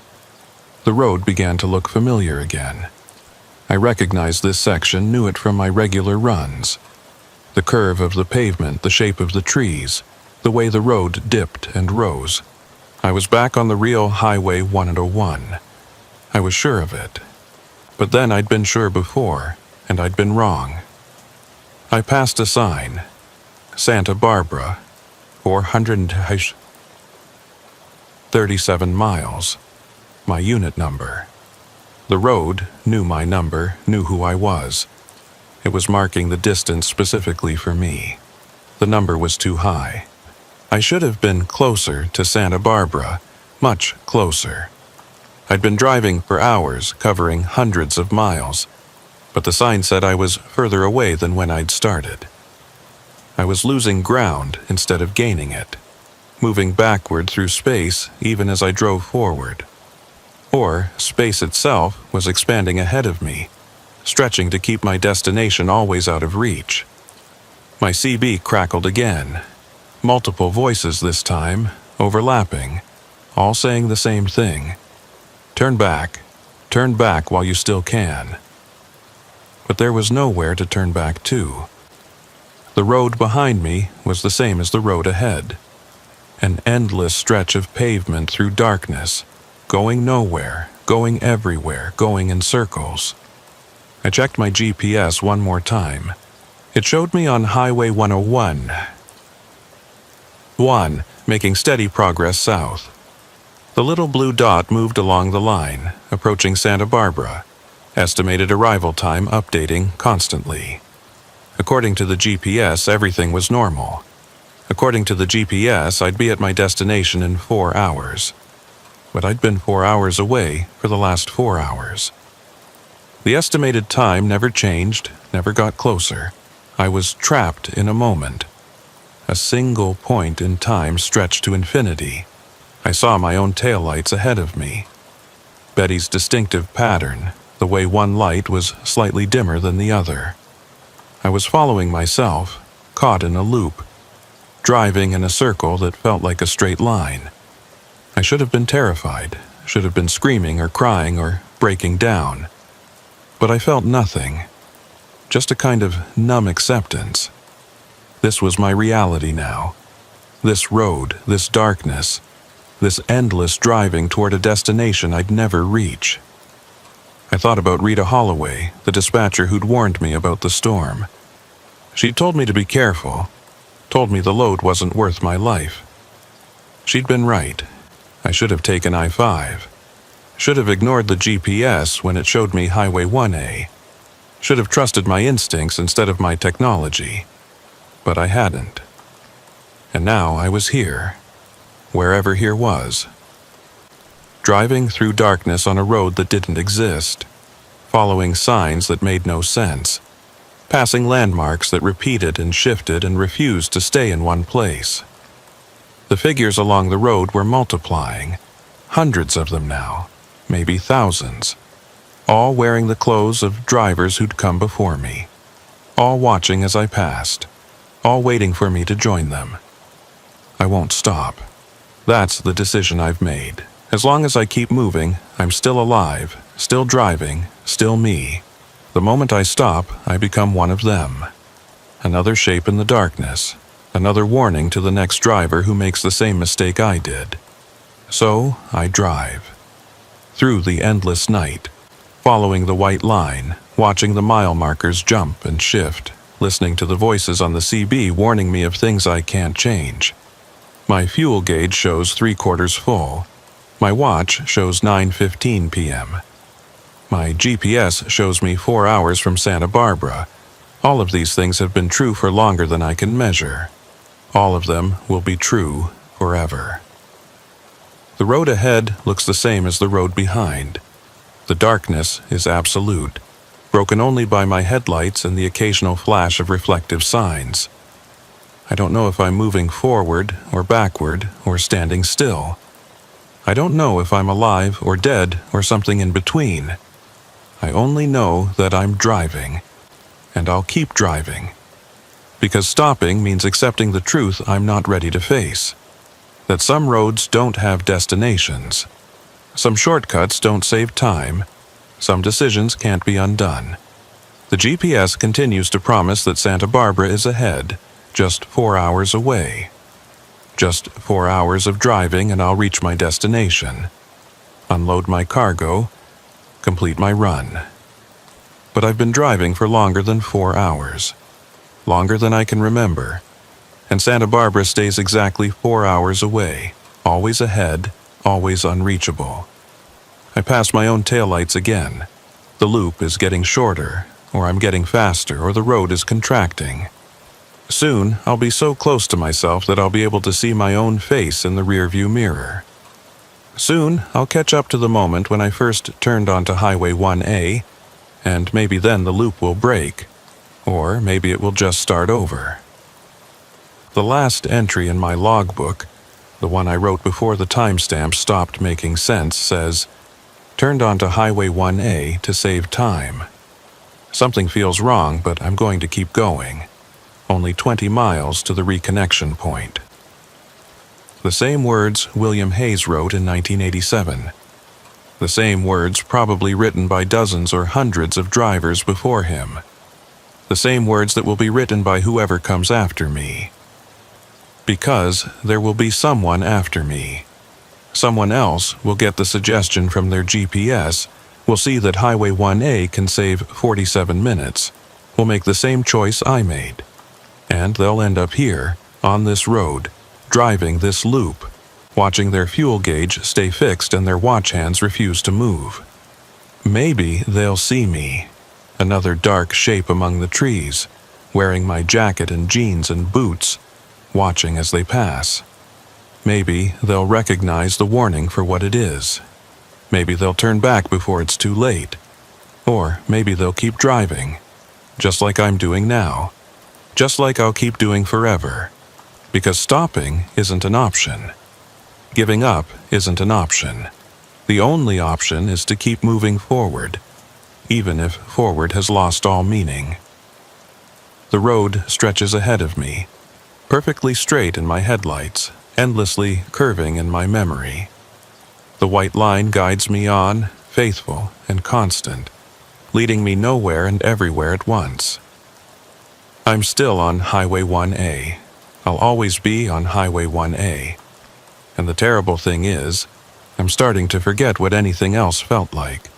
The memory of Highway 101, of Portland, of Santa Barbara, they're all fading, becoming abstract concepts rather than real places. Soon, this road will be all I know. This darkness, this driving, this endless moment stretched to infinity. And maybe that's the real toll. Not death, but forgetting. Not stopping, but never arriving. Not turning back, but never moving forward. The GPS updates. Santa Barbara, 437 miles. Estimated time, 4 hours. I check my watch, 9:15 p.m. I check my fuel, 3/4 full. I keep driving.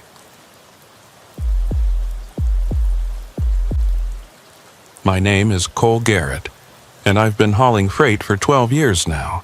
Started when I was 26, after spending 3 years working construction in Seattle. The work was good, the money was decent, but I couldn't stand being in one place every day. I needed movement, needed to see different landscapes, needed the freedom that comes with the open road. Trucking gave me that. Every day was different. Every route had its own character, and I answered to no one except the dispatcher and the Department of Transportation. I work for a company called Western Haul Logistics, based out of Tacoma. We're a small outfit, maybe 15 drivers total, specializing in overnight runs along the Pacific coast. The hours are brutal. Most of my driving happens between midnight and dawn, but the pay compensates for it. Night differential, hazard pay for weather conditions, and bonuses for on-time delivery. I clear about $70,000 a year, which is enough to keep my apartment, my truck payments, and my habits. My rig is a 2018 Freightliner Cascadia, silver with black trim. I call her Silver because I'm not creative with names. She's reliable, comfortable, and handles the coastal weather better than most trucks I've driven. The cab has a sleeper berth that I've customized with a decent mattress, blackout curtains, and a small refrigerator.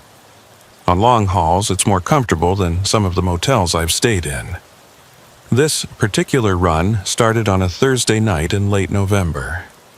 I'd picked up a load of canned seafood in Astoria, Oregon, salmon and tuna, bound for a distributor in San Luis Obispo, California. The cargo was temperature-controlled but not frozen, which meant I had some flexibility in my route and timing.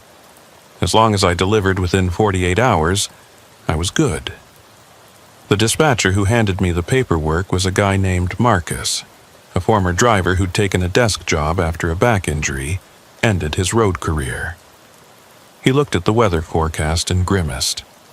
"Storm's moving in," he said. "Heavy rain, high winds. Might want to wait it out." I shook my head. "I've driven through worse. Besides, I want to get this done. I've got 3 days off after this run, and I'm not spending them sitting in a warehouse." Marcus shrugged. "Your call. Just be careful out there. And if you need to stop, stop. Don't be a hero." I signed the paperwork and headed out. It was just past midnight, cold and clear in Astoria. The temperature was in the low 40s, no rain yet, perfect conditions for night driving. I merged onto Highway 101 southbound and settled into the familiar rhythm of the road. The first hour was easy. Light traffic, good visibility, silver running smooth. I passed through small coastal towns, their streetlights creating small pools of light in the darkness. Most places were asleep, just the occasional gas station or all-night diner showing signs of life. This was my favorite time to drive. The world reduced to just me and the road and the sound of the engine. Around 2 a.m. the rain started. Light at first, just a drizzle that barely required wipers. But within 20 minutes it had intensified to a heavy downpour, the kind that turns the windshield into a waterfall between wiper swipes. I slowed down, dropped from 60 to 50, then to 45. Visibility dropped to maybe 100 feet. Other vehicles became scarce. Most drivers with any sense had pulled over to wait it out. But I kept going. I had a schedule to keep, and I'd driven through worse weather than this. The key was to stay focused, maintain a safe speed, and keep your distance from other vehicles. Basic defensive driving, the kind they teach you in trucking school, but most drivers forget once they've been on the road a few years. By 3 a.m., I was somewhere south of Coos Bay, in that long stretch of highway that hugs the coastline with nothing but forest on one side and ocean on the other. The rain was relentless, and the wind had picked up, buffeting Silver hard enough that I had to fight to keep her in her lane. My hands ached from gripping the steering wheel. That's when I saw the sign. It appeared suddenly in my headlights, a green reflective rectangle on the right side of the road. Last services before water. 2 miles, exit 47B. I frowned. I'd driven this section of 101 dozens of times, and I'd never seen that sign before. Last services before water didn't make sense. The ocean was right there, had been for the last 100 miles. And exit 47B. The exits on Highway 101 weren't numbered in Oregon, at least not in this section. But I was tired. My bladder was full, and the idea of stopping for coffee and a bathroom break was appealing. If there was a service area ahead, even one I didn't remember, I'd take it. I could stretch my legs, check the cargo, maybe call Marcus and let him know I was making good time despite the weather. 2 miles later, the exit appeared. A standard off-ramp, well-maintained, curving away from the highway into darkness. The sign at the base of the ramp read, "Coastal Services, Truck Parking Available, 24 hours. I put on my turn signal and took the exit. The ramp descended slightly, winding through dense forest. The pavement was wet but solid, no potholes or rough patches. My headlights picked out reflective markers along the edge, guiding me down. After about a quarter mile, the trees opened up and I saw the service area. It was larger than I'd expected. A good-sized parking lot with spaces for maybe 20 trucks, though only a few were occupied. A single-story building sat at the far end, lights on in some windows creating a warm glow against the darkness. A fuel island with 4 pumps stood near the entrance. Everything looked normal, legitimate, exactly like hundreds of other truck stops I'd visited. I pulled into an empty parking space near the building and killed the engine. The silence that followed was profound, just the sound of rain drumming on Silver's roof and the occasional gust of wind. I sat there for a moment, letting my eyes adjust to the darkness beyond my windshield. The other trucks in the lot were dark, no lights in their cabs. Drivers sleeping, probably, or maybe inside the building getting food. I checked my watch, 3:27 a.m. Late enough that most drivers would be catching what sleep they could before the morning rush. I grabbed my rain jacket from behind the seat and stepped out into the weather. The cold hit me immediately, colder than it should have been for late November on the coast. My breath came out in visible puffs.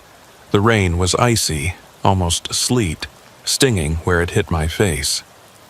I jogged toward the building, my boots splashing through puddles. Up close, I could see more details.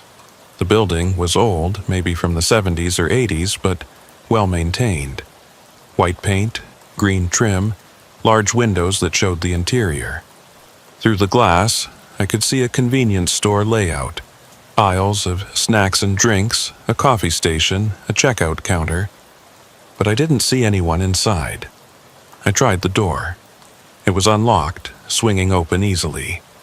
A bell chimed as I entered, the sound jarring in the silence. I stood in the doorway, water dripping from my jacket, looking around. The interior was clean, well lit, and completely empty. No clerk behind the counter, no other customers, no signs of anyone at all. The coffee station had fresh pots brewing, steam rising from the carafes. The refrigerators hummed along the far wall. The lights buzzed overhead with that particular frequency that makes your teeth ache if you listen too long. "Hello?" I called out. My voice sounded flat, absorbed by the space. "Anyone here?" No response. I walked further into the store, my boots squeaking on the linoleum floor. Everything looked normal, products neatly arranged on shelves, prices clearly marked. A small section of trucking supplies near the back. There was even a display of local maps and tourist brochures near the counter. But there was something off about the place. I couldn't quite put my finger on it. The products were recognizable brands, but the packaging looked slightly wrong. Old-fashioned, like they were from a decade or two ago. The coffee station had paper cups with a logo I didn't recognize. The cash register was an old mechanical model, not the modern computerized systems every store used now. I walked to the coffee station and poured myself a cup. The coffee smelled fresh, normal. I took a sip. It tasted fine, maybe a bit bitter, but that was standard for truck stop coffee. I grabbed a lid and a stir, then walked to the counter. "Hello?" I called again. "I need to pay for this." Still no response. I stood there for a moment, holding my coffee, feeling increasingly uncomfortable. This wasn't right. Truck stops were required to have staff on duty 24/7. You couldn't just leave a place unlocked and unattended, not with merchandise and fuel pumps and liability issues. I noticed a logbook on the counter, the kind drivers use to record their hours. I flipped it open, curious about who else had stopped here recently. The entries were in different handwriting, different dates, but they all said essentially the same thing. Stopped for fuel and coffee, strange place, couldn't find the attendant. Where is everyone? Store looks open, but nobody's here. Coffee's good, but something feels wrong. Leaving now. The dates on the entries were scattered across years. Some from last month, some from 2 years ago, one from 1993. All describing the same experience I was having. An open truck stop with no staff, an unsettling atmosphere, a desire to leave quickly. I closed the logbook and looked around more carefully. Now that I was paying attention, I noticed other oddities. The clock on the wall showed 3:30 a.m., but the second hand wasn't moving. The refrigerators were humming, but the temperature gauge on one of them read 87 degrees. A newspaper in the rack near the door was dated November 23, 2009, 16 years ago, but it looked fresh, no yellowing or decay. I heard a sound from somewhere in the back of the building. Not a voice, not footsteps, but something else, a low thrumming, like machinery running, but with a rhythm that was almost organic. It rose and fell, steady and persistent, coming from behind a door marked "Employees Only." I should have left then. Should have put down my coffee, walked out the door, gotten back in silver, and driven away. Every instinct I had was telling me to go. But curiosity is a powerful thing, and I wanted to understand what was happening here. I walked to the employee door and tried the handle. It was unlocked. I pushed it open slowly, revealing a short hallway lit by flickering fluorescent lights. 3 doors led off the hallway. 2 marked as restrooms, 1 marked office. The thrumming was louder here, coming from the office. I walked toward it, my hand reaching for the doorknob. Before I could turn it, I heard another sound. This one from outside, from the parking lot. The unmistakable diesel rumble of a truck engine starting up. I turned and walked quickly back through the store. Through the windows, I could see one of the other trucks, a dark green Peterbilt that had been parked near mine, pulling out of its space. Its headlights swept across the lot as it turned, illuminating silver for a moment. Then it headed toward the exit ramp. I watched it go, then looked at the other trucks still parked in the lot. 4 of them, all dark and all silent. Had they been there when I arrived? I tried to remember, but I couldn't picture the lot clearly in my mind. My memory of pulling in was fuzzy, indistinct. I walked outside, back into the rain and cold. I needed to check on Silver, needed to make sure the cargo was secure. The parking lot felt larger now, the spaces between trucks stretching further than they should. I walked toward Silver, my boots splashing through puddles that reflected the building's lights in strange, distorted patterns. As I passed one of the other trucks, a red Kenworth with an unmarked trailer, I glanced up at the cab. A figure sat in the driver's seat, completely still, staring straight ahead. I stopped, my heart rate jumping. "Hey," I called out. "You okay?" The figure didn't move, didn't turn toward me, didn't acknowledge my presence. Just sat there, hands at 10 and 2 on the wheel, staring forward.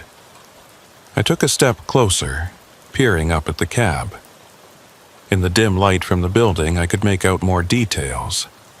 The figure was wearing a jacket, had short hair, seemed male. But something about the posture was wrong. Too rigid, too still, like a mannequin placed in the seat. I reached up and knocked on the door.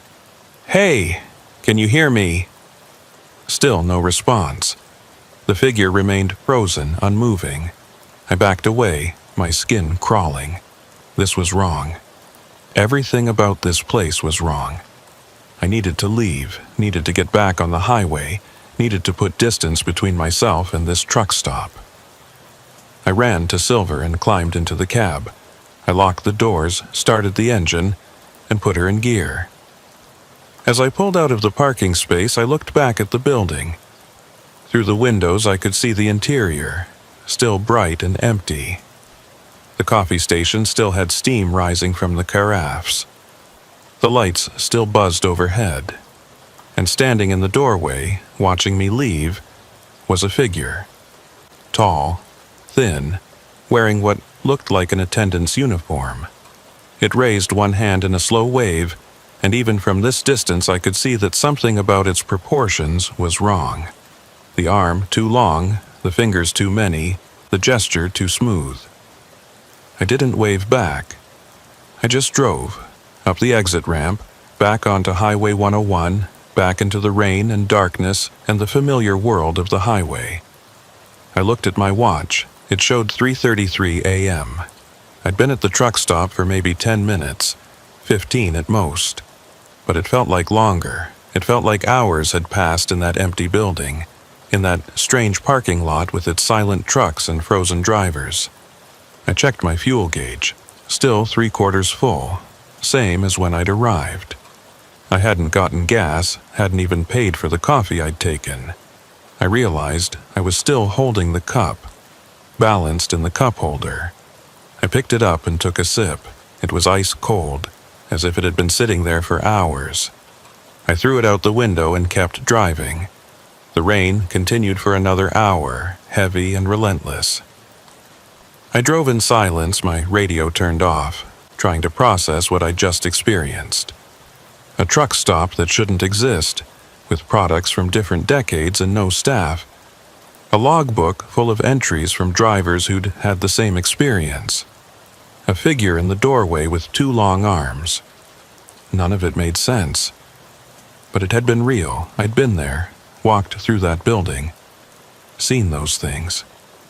I had the empty coffee cup as proof, though what it proved I couldn't say. Around 5 a.m., the rain finally stopped. The clouds began to break up, revealing patches of stars. Dawn was still an hour away, but the darkness felt less absolute now, less oppressive. I allowed myself to relax slightly, my grip on the steering wheel loosening. I needed to stop again, properly this time. I needed to check the cargo, use a bathroom, maybe grab some real food, and I needed to call Marcus, tell him about the truck stop, see if he knew anything about it. I pulled into a legitimate rest area near Reedsport, one I'd stopped at many times before. It was small but well lit, with actual people. A few cars in the lot, a couple walking their dog. Normal activity for a highway rest stop. I parked Silver and sat there for a moment, just soaking in the normalcy of it all. I checked my phone. No signal, which wasn't unusual in this area. I walked to the rest area building, used the bathroom, and bought a sandwich from a vending machine. An actual vending machine with actual food that took actual money. The simple transaction felt profound after the strangeness of the truck stop. As I walked back to Silver, I noticed something. The coffee cup I'd thrown out earlier was sitting on my dashboard. I'd tossed it out the window miles back, I was certain of it. But here it was, back in my truck, as if it had never left. I picked it up, examining it. The logo on the side showed a lighthouse with text beneath it. Coastal Services, last stop before the water. The paper was slightly damp, as if recently filled. I lifted the lid. Inside was coffee, still hot, steam rising from the surface. I threw the cup out the window again, watching it tumble away into the darkness. Then I climbed into the cab, locked the doors, and sat there, breathing hard. This wasn't over. Whatever had happened at that truck stop, it wasn't finished with me yet. I started Silver's engine and pulled back onto the highway. I needed to keep moving, needed to complete this delivery, needed to get to California where things would make sense again. But as I drove, I started noticing things. Small things at first, easy to dismiss as fatigue or imagination. The mile markers appeared at irregular intervals, the numbers not quite sequential. Road signs showed distances that didn't match my odometer. The clock on my dashboard seemed to move slower than my watch, the two gradually falling out of sync. And every few miles I'd see signs for that truck stop. Exit 47B, Coastal Services, last stop before the water. Different exits, different locations, but always the same sign, always the same message. As if the truck stop was following me, appearing at regular intervals, offering me chance after chance to return. I ignored the signs and kept driving. By 6 a.m., full dawn had arrived. The sun rose over the coastal mountains behind me. painting the ocean gold and pink. Other vehicles appeared on the road, early morning commuters and commercial traffic. The world felt real again, solid and comprehensible. I stopped at a gas station in Coos Bay, a busy place with multiple pumps and a convenience store full of customers. I filled Silver's tank and bought coffee, real coffee from a real person at a real cash register. The normalcy of it all was almost overwhelming. As I was getting back in my truck, another driver approached me. He was older, maybe 60, with gray hair and a weathered face. He drove a blue Volvo VNL parked at the next pump. "You look like you've seen something," he said. I didn't know how to respond to that. "What do you mean?" "That look in your eyes. I've seen it before. You stopped somewhere you shouldn't have, didn't you? Somewhere that felt wrong?" I nodded slowly. "A truck stop. Exit 47B. Said it was the last services before water. But there was no one there, and the place felt off." His expression darkened. "Coastal Services. Yeah, you know it." "I know of it. Most of us old-timers do. It's been around for decades, but it's not always there. Sometimes you see the exit, sometimes you don't. And if you do see it, if you stop there..." He trailed off, shaking his head. "What happens?" "Different things for different people. Some drivers report losing time, showing up at their destination hours late with no memory of where they've been. Some say they start seeing the exit everywhere, like it's following them. And some..." He paused. "Some never make it to their destination at all." I felt cold despite the morning sun. "What is it? What's happening there?" "Nobody knows for sure. Some say it's a ghost town, a place that got flooded years ago and now exists somewhere between here and there. Others think it's something older, something that was there before the highway, before any of this." He gestured at the gas station, the cars, the modern world around us. "Whatever it is, my advice is to stay away. Don't take that exit again. No matter how tired you are, no matter how much you need to stop, find somewhere else." "I wasn't planning on going back," I said. "Good. But sometimes it's not about what you plan. Sometimes the road decides for you." He looked at me seriously. "If you see that exit again, if you feel yourself being drawn to it, fight it. Keep driving. Eventually you'll get far enough south that it can't reach you anymore." "How far south?" "California border, usually. Once you cross into California, you should be safe. Until then, stay alert. And don't drive alone at night if you can help it." He walked back to his truck, leaving me standing there with my half-full coffee cup and a head full of questions. I wanted to ask more, wanted to understand what I'd stumbled into. But he'd already climbed into his Volvo and was pulling out of the station. I got back in Silver and sat there, thinking. The logical part of my brain said this was all nonsense, that I'd just had a strange experience at a poorly managed truck stop and was now being fed ghost stories by a superstitious old driver. But the rest of me, the part that had walked through that empty building and seen that figure with 2 long arms, knew better. I pulled out my phone and tried calling Marcus. Still no signal. I'd have to wait until I got further south, until I was in better coverage area. I needed to tell him about this, needed to report the truck stop so other drivers could be warned. I merged back onto Highway 101 and continued south. The morning was beautiful, clear and bright. The ocean sparkling in the sunlight. Traffic was picking up as people headed to work. Everything felt normal, real, safe. But I kept seeing the signs. Exit 47B, Coastal Services, 2 miles. Different exits, different locations, but always the same message. They appeared every 20 miles or so, regular as clockwork. And each time I saw one, I felt a pull, a subtle urge to take the exit, to return to that truck stop. It would be so easy.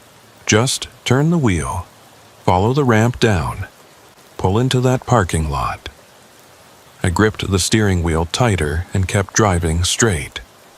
By mid-morning, I'd crossed into California. The landscape changed subtly. The trees became more sparse, the coastline more rugged. I stopped at a visitor center just past the border and tried my phone again. This time I had signal, 3 bars. I called Marcus. "Cole, where are you? I've been trying to reach you." "Just crossed into California." "Why, what's wrong?"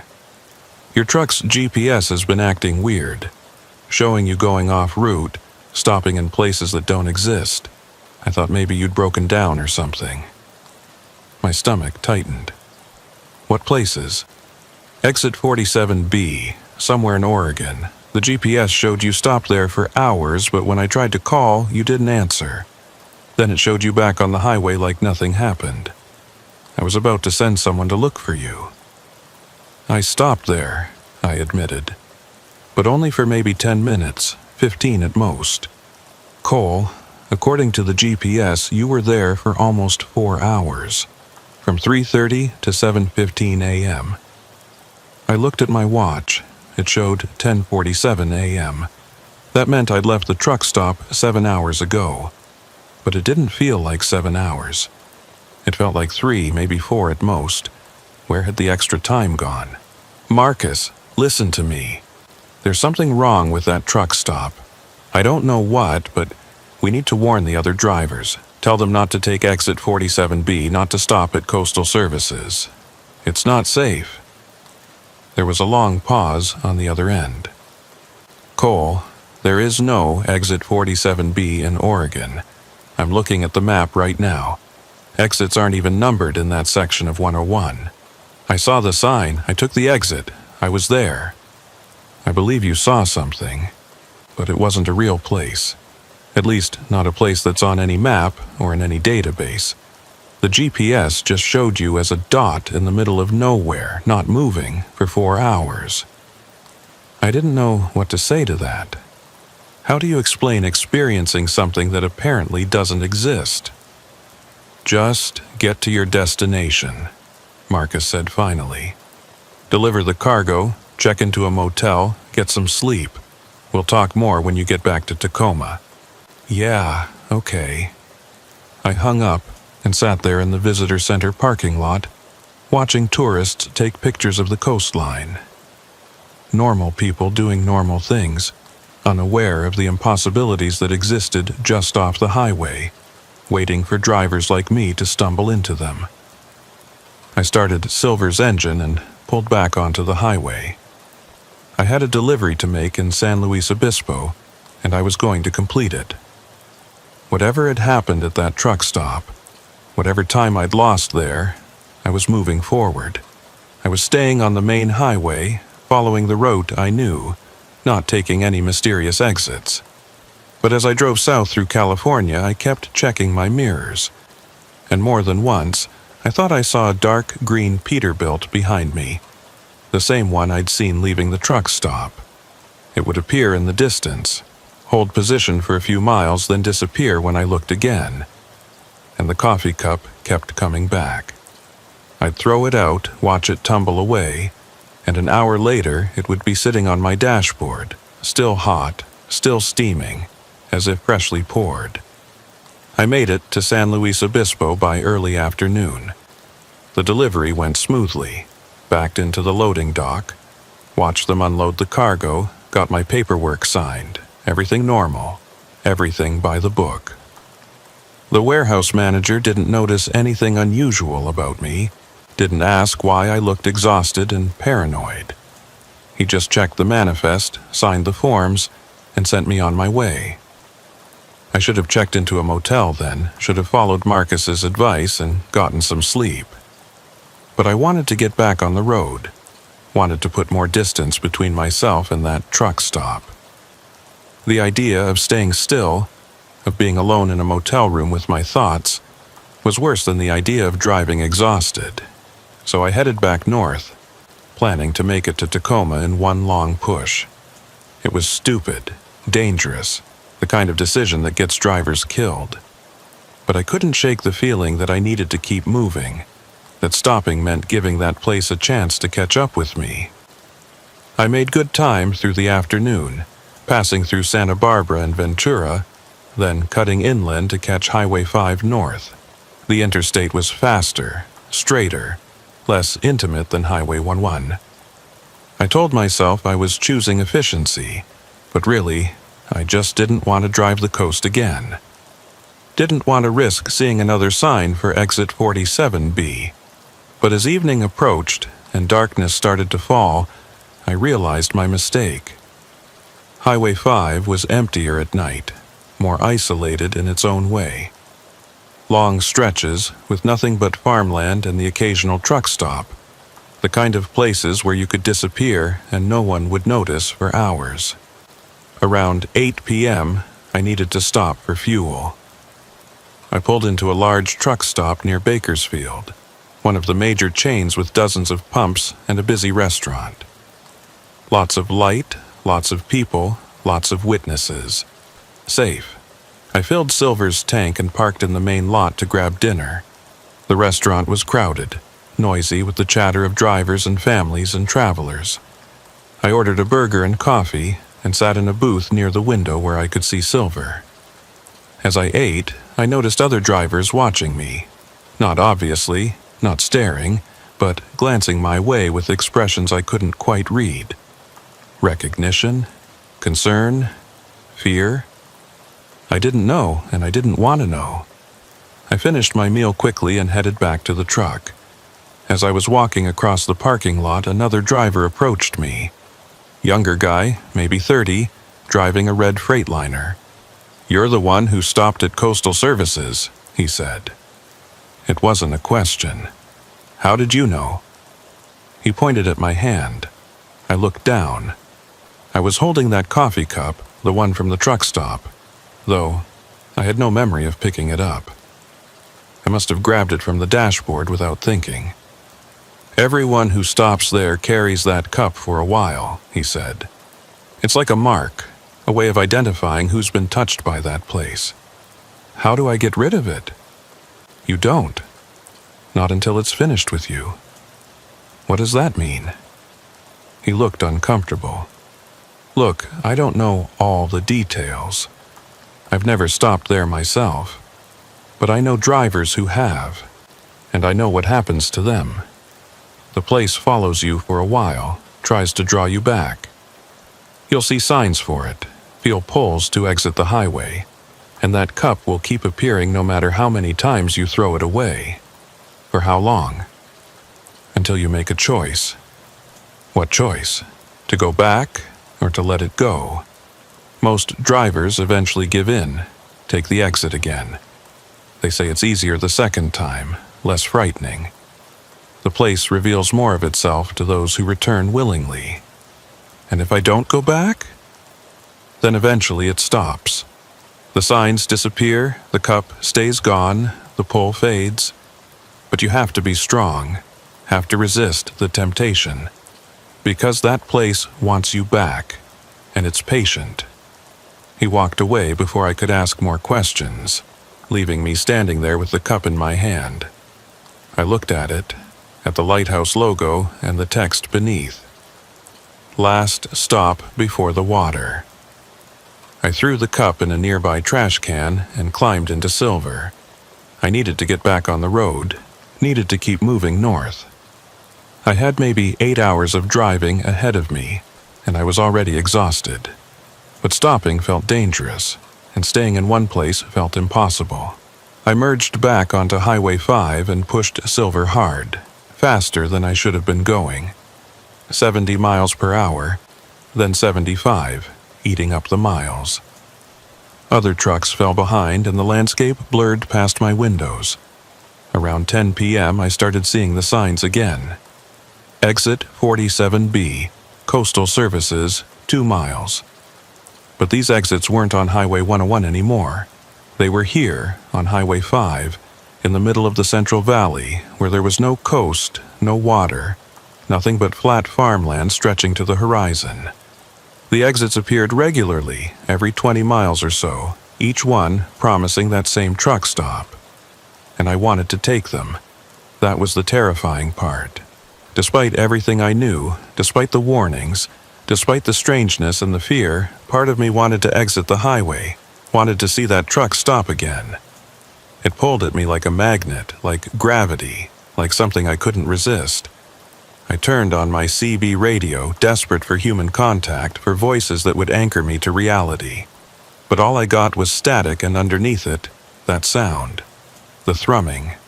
The same low, rhythmic pulse I'd heard coming from the office at the truck stop. It filled the cab, vibrating in my chest, matching the beat of my heart. I turned the CB off, but the sound continued. It wasn't coming from the radio, it was coming from everywhere and nowhere, a frequency I felt rather than heard. I passed another sign, Exit 47B, Coastal Services, 1 mile. My hands turned the wheel before I could stop them. Silver moved into the right lane, drifting toward the exit. I could see the off-ramp ahead, see the familiar curve, see the darkness beyond. No, I said aloud. I jerked the wheel back, forcing Silver into the left lane. A horn blared behind me as I cut off another truck. I didn't care. I needed to stay on the highway, needed to resist the pull, but it was getting stronger. Each sign made it worse, made the urge more powerful. I could feel that place calling to me, promising rest, promising answers, promising an end to the fear and confusion. The coffee cup was back on the dashboard, still hot, still steaming. I grabbed it and threw it out the window, watched it tumble away in my side mirror, hit the pavement, roll to a stop on the shoulder. 5 minutes later, it was back. I tried throwing it out again. Same result. It would disappear, then reappear, always in the same spot on the dashboard, always hot, always ready. "What do you want?" I shouted at it. "What do you want from me?" No answer. Just the cup, sitting there, the lighthouse logo mocking me. I passed Fresno, then Modesto, then Stockton. Each city was a blur of lights, a brief moment of civilization before the darkness returned. And at each city, I saw signs for Exit 47B, saw that impossible truck stop being offered to me over and over. By midnight, I was approaching Sacramento. I'd been driving for almost 20 hours straight, and I was hitting the wall. My eyes were burning, my reactions slowing. I needed to stop, needed to sleep, or I was going to crash. But I was terrified of stopping, terrified that if I pulled over, I'd wake up to find myself in that parking lot, surrounded by those silent trucks, with that figure in the doorway watching me. I took the Sacramento exit and found a large, well-lit truck stop, a national chain, modern and busy even at midnight. I parked in the most visible spot I could find, right under a light pole, surrounded by other trucks. Safety in numbers, I told myself. I set my alarm for 2 hours and tried to sleep. But every time I closed my eyes, I saw that truck stop. The empty aisles, the coffee station with its steaming pots, the figure in the doorway, and I could hear that thrumming, steady and patient, waiting for me to return. I gave up on sleep after an hour. I was too wired, too frightened. I started Silver's engine and pulled back onto the highway. Better to drive exhausted than to sit still and let that place find me. The last stretch to Tacoma was a nightmare of fatigue and paranoia. I saw Exit 47B at every interchange, saw that lighthouse logo on every sign. The coffee cup multiplied, one on the dashboard, one in the cup holder, one in the passenger seat. All hot, all steaming, all impossible. I drove through the rest of the night and into dawn, not stopping, not slowing. When I finally crossed into Washington and saw the Tacoma skyline ahead, I nearly cried with relief. I'd made it. I was home. I pulled into the Western Hall Logistics Depot and parked Silver in her usual spot. I sat there for a long moment, my hands shaking, my vision blurred with exhaustion. Then I climbed out and walked to the office to file my delivery report. Marcus was there, looking concerned. "Cole, Jesus, you look terrible. What happened?" "I made the delivery. Everything's fine. You've been driving straight through. 24 hours, according to the GPS. That's not fine. That's dangerous. I just wanted to get back." He studied me carefully. "This is about that truck stop, isn't it? The place that doesn't exist?" I nodded. "Did you see it again? Did you stop there again?" "I saw the signs everywhere, but I didn't stop. I kept driving." "Good, that's good." He hesitated. "Look, take the rest of the week off, get some sleep, and maybe talk to someone. We have an employee assistance program, counselors who deal with stress and trauma. I'm fine. You're not fine, and that's okay. But you need to deal with this, whatever it is." I left the office and walked to my apartment. It was a short distance from the depot, a studio in a converted warehouse. I unlocked the door and stepped inside, then stopped. On my kitchen counter was a coffee cup, the lighthouse logo. Still hot, still steaming. I didn't sleep that day. I tried, but every time I closed my eyes I was back at that truck stop. Walking through the empty aisles, approaching the office door, hearing that thrumming sound. So I stayed awake, drinking coffee from a different cup, watching TV without really seeing it, waiting for something to happen. Nothing did. The apartment was quiet, normal. The coffee cup from the truck stop sat on my counter, cooling slowly, but it didn't multiply or move or do anything strange. It was just a cup, but as the hours passed, I started noticing other changes. Small things at first. The clock on my wall would skip minutes, jumping from 2:14 to 2:19 without the intervening time passing. My phone would ring, but when I answered, there was only that thrumming sound on the other end. The TV showed normal programming, but every commercial break featured the same advertisement. A lighthouse standing alone against a dark ocean, with text beneath it that read, "Find your way home." I tried calling my mother in Portland. She picked up on the third ring, her voice warm and familiar. But when I started to tell her about what had happened, her voice changed, became distorted, mechanical, and underneath her words I could hear that thrumming, that pulse that followed me everywhere now. I hung up quickly and turned off my phone. I couldn't trust it anymore, couldn't trust any of my devices, any of my connections to the outside world. They'd all been contaminated by that place, infected with whatever impossible logic governed the truck stop. That night, I tried going to a bar. I needed people around me, needed noise and light and normalcy. But everywhere I went, I saw that lighthouse logo. On coasters, on napkins, on the TV screen showing advertisements. It was spreading, bleeding into my normal life, marking everything it touched. The bartender looked at me strangely when I ordered a beer. "You okay, buddy? You look like you've seen a ghost." "I'm fine," I said, but my voice sounded hollow even to my own ears. He poured my beer but kept watching me. "You a trucker?" "Yeah. How did you know?" "You've got that look. The one drivers get when they've been on the road too long, seen too much." My uncle was a trucker. He had that same look right before he disappeared. I set down my beer without drinking it. Disappeared? Yeah, took a run down to California, never came back. Police found his truck abandoned on the side of Highway 101, cargo still loaded, no sign of him. That was 15 years ago. He leaned closer, but sometimes, late at night, I still get calls from his cell phone. Nobody on the other end, just this weird humming sound. I left the bar and walked home through dark streets. As I passed an alley, I heard that sound. The thrumming, the pulse coming from the darkness. I stopped, my heart racing. In the alley, barely visible in the shadows, was a figure, tall, thin, watching me. I ran all the way back to my apartment and locked myself inside. I pushed furniture against the door, closed all the blinds, turned on every light, but I could still hear it, that steady pulse coming from somewhere inside the walls or inside my head.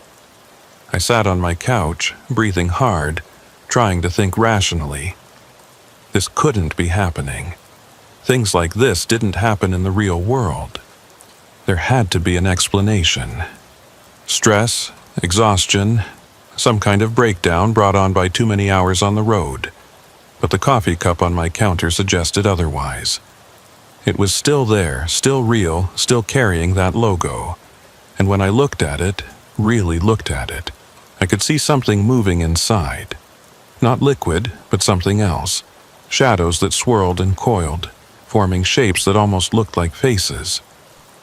I grabbed the cup and took it to the window. I was going to throw it out, watch it fall 7 stories to the street below, watch it shatter into pieces too small to reassemble. But when I opened the window and looked down, the street was gone. In its place was water. Dark, endless water that stretched to the horizon with waves that moved in that same rhythmic pulse.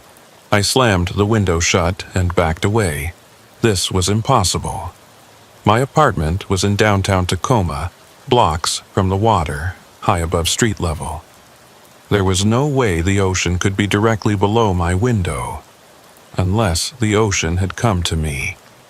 Unless that truck stop, that impossible place, was reshaping reality to suit its own purposes. I spent the rest of the night awake, watching the cup, waiting for something else to happen. The thrumming grew louder as the hours passed, until it filled the apartment, vibrating through the floor and walls, and I started to hear voices underneath it. Whispers, too faint to make out words, but unmistakably human. The next morning, Marcus called. "Cole, we've got a problem. I need you to come to the depot." I walked there, exhausted and paranoid. The streets looked normal in daylight, the ocean back where it should be, the city solid and real around me. But I kept seeing that lighthouse logo. On billboards, on passing trucks, even tattooed on the arm of a homeless man sleeping in a doorway. Marcus met me in his office, his expression grim. 3 other drivers reported seeing that truck stop. Exit 47B Coastal Services. They all saw it within the last 24 hours. Where? Different places, one in Oregon, one in California, one in Washington, all on different highways. And they all said the same thing. They felt pulled to take the exit, but they resisted. "It's spreading," I said. "Whatever that place is, it's reaching further, affecting more drivers." Marcus nodded. "I've been doing research, talking to old-timers. There are stories about this truck stop going back decades. Some say it appeared after a real truck stop burned down in the 70s, killing everyone inside. Others say it's older, that it's always been there, just not always visible." He pulled out a folder and spread photographs across his desk. Old pictures, some in color, some in black and white. They showed truck stops, but there was something off about each one. A sign in the wrong place, a building with too many windows, a parking lot that seemed to stretch forever. "These are all from drivers who claim to have stopped at Coastal Services," Marcus said. "Different decades, different locations, but always the same basic elements. The empty store, the figure in the doorway, the sense of wrongness." I picked up one of the photos. It was dated 1967 and showed a truck stop that looked almost identical to the one I'd visited. The same white building with green trim, the same fuel pumps, even the same lighthouse logo on a sign near the entrance. "How is this possible?" I asked. "How can the same place exist for 60 years without anyone shutting it down? without anyone investigating. Because it's not really there, Marcus said. At least, not in any way we understand. It exists in the spaces between places, appearing when certain conditions are met. And once you've been there, it leaves a mark on you. A connection. That's why you keep seeing the signs, why the cup keeps coming back. You're tied to it now. What do they say about the drivers who stop there? That depends. Some come back and are fine, shaken, but fine. They stop seeing the signs after a while, and they go back to their normal lives. Others can't shake it. They become obsessed, drive the highways looking for exit 47B, trying to find their way back. And some just disappear entirely. They take the exit one day and never return. He showed me another photograph. This one was recent, dated just 3 months ago. It showed a dark blue Freightliner parked at a truck stop, and standing next to it was a driver I recognized. Tom Bradford, one of our company's most experienced drivers. He'd gone missing on a run to Sacramento. His truck found abandoned with no explanation. Tom stopped there, Marcus said. I'm sure of it. The GPS showed him at exit 47B for 6 hours, then nothing. When they found his truck, it was empty.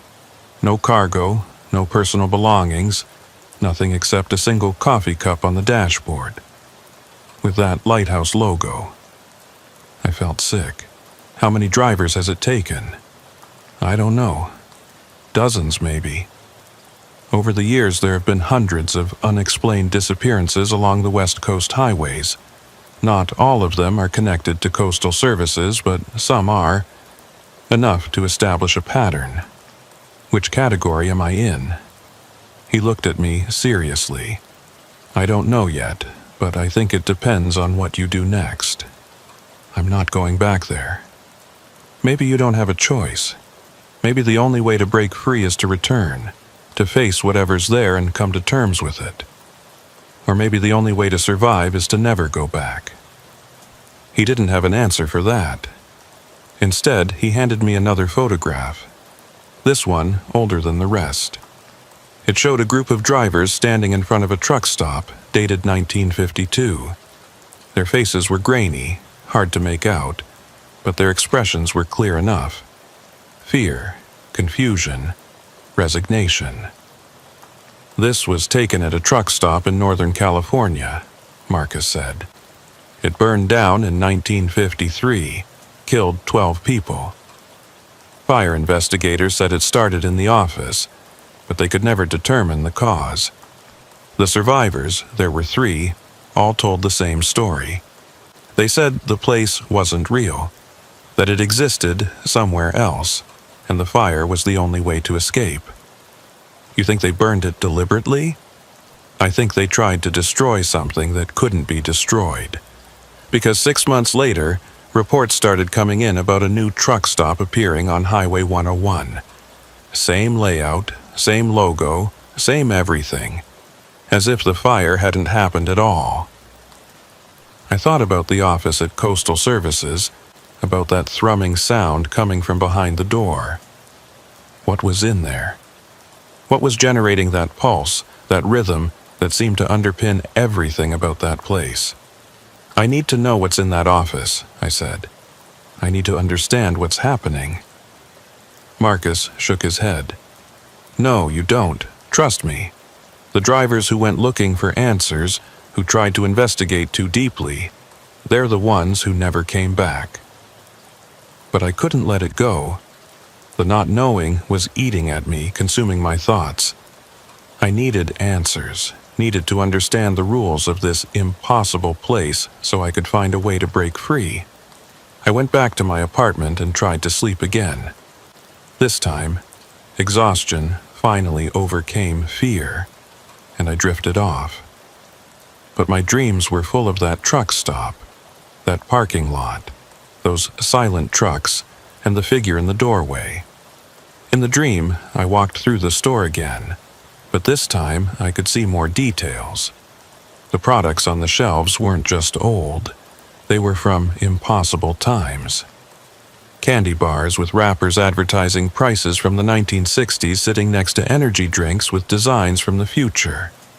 Newspapers with dates that hadn't happened yet, describing events I didn't recognize. Maps showing coastlines that had changed, cities in different locations, roads that had never been built. The coffee station in my dream had hundreds of pots, all brewing simultaneously, all producing that same dark liquid that never cooled.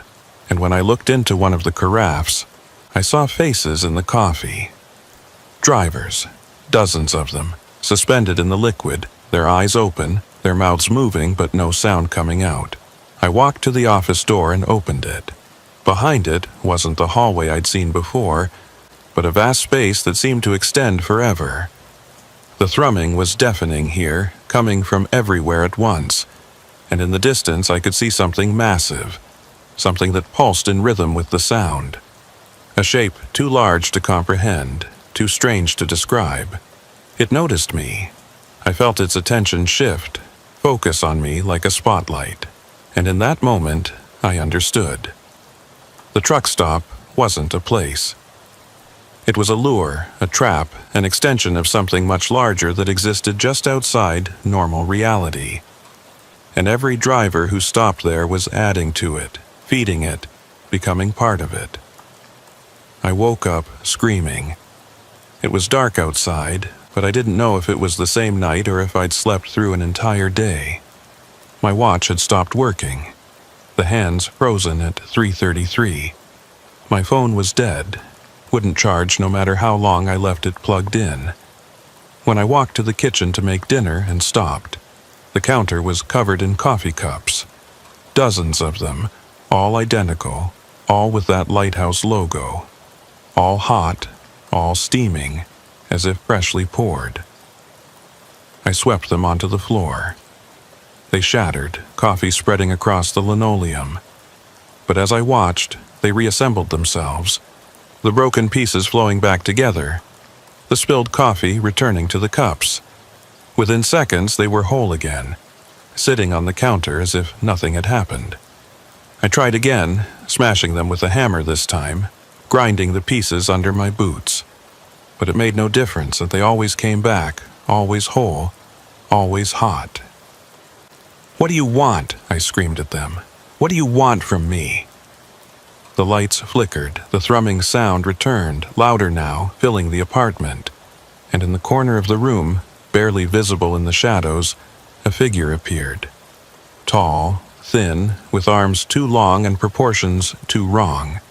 It didn't speak, it just pointed toward the door. I understood then. It wanted me to leave, to get back on the highway to find exit 47B and return to that truck stop. It wouldn't stop until I did. The signs, the cups, the thrumming, the figures, they would keep escalating, keep pressing until I gave in. I tried to resist for 3 more days. 3 days of barely sleeping, of seeing that logo everywhere, of hearing that thrumming sound in every quiet moment. The apartment became impossible to live in. Water from the faucets tasted like coffee. The TV showed only that lighthouse standing against the dark ocean. My neighbors started to avoid me, crossing to the other side of the hallway when they saw me coming. On the 3rd day, I found a photograph slipped under my door. It showed me standing in the parking lot of Coastal Services, surrounded by those silent trucks. But I didn't remember anyone taking the picture. In the background, I could see the office window, and through it, a mass of darkness that seemed to writhe and pulse. Written on the back of the photo, in handwriting I didn't recognize, "You can run, but you're already there. You've always been there. Come back and accept it." That's when I knew I had 2 choices: resist and slowly lose my mind, or return and face whatever waited for me there. I chose to return. I got dressed, walked to the depot, and climbed into Silver. Marcus saw me and came running out. "Cole, where are you going?" "Back to that truck stop. It's the only way to end this." "You don't have to do this. We can get you help. Find someone who understands what's happening." "There is no help, not for this. I have to go back." He grabbed my arm. "At least let me come with you. You shouldn't face this alone." I shook my head. "It wants me specifically. If you come, it might take you too. I can't risk that." "Then take this." He handed me a small device, like a GPS tracker. "It'll transmit your location. If something happens, at least we'll know where to start looking."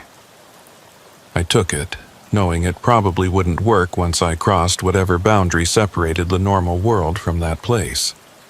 But it made Marcus feel better, so I clipped it to my belt. He didn't try to stop me.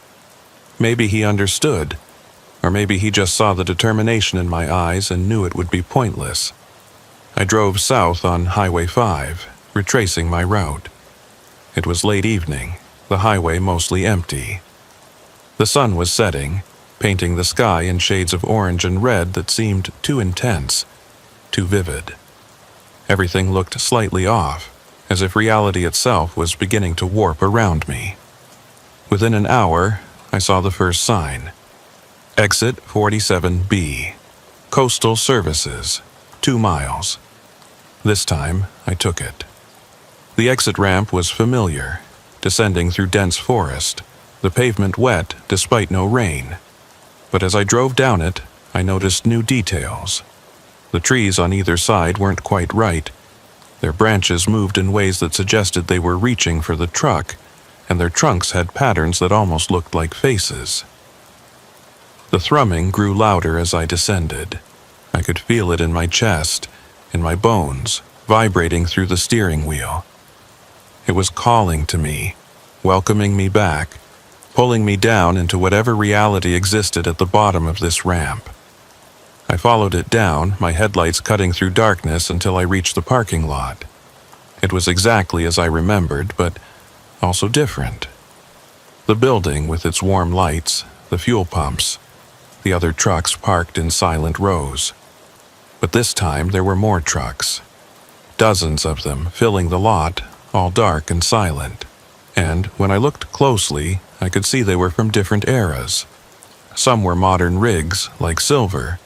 Others were older models from the 80s and 90s, and a few looked ancient, from the 50s and 60s.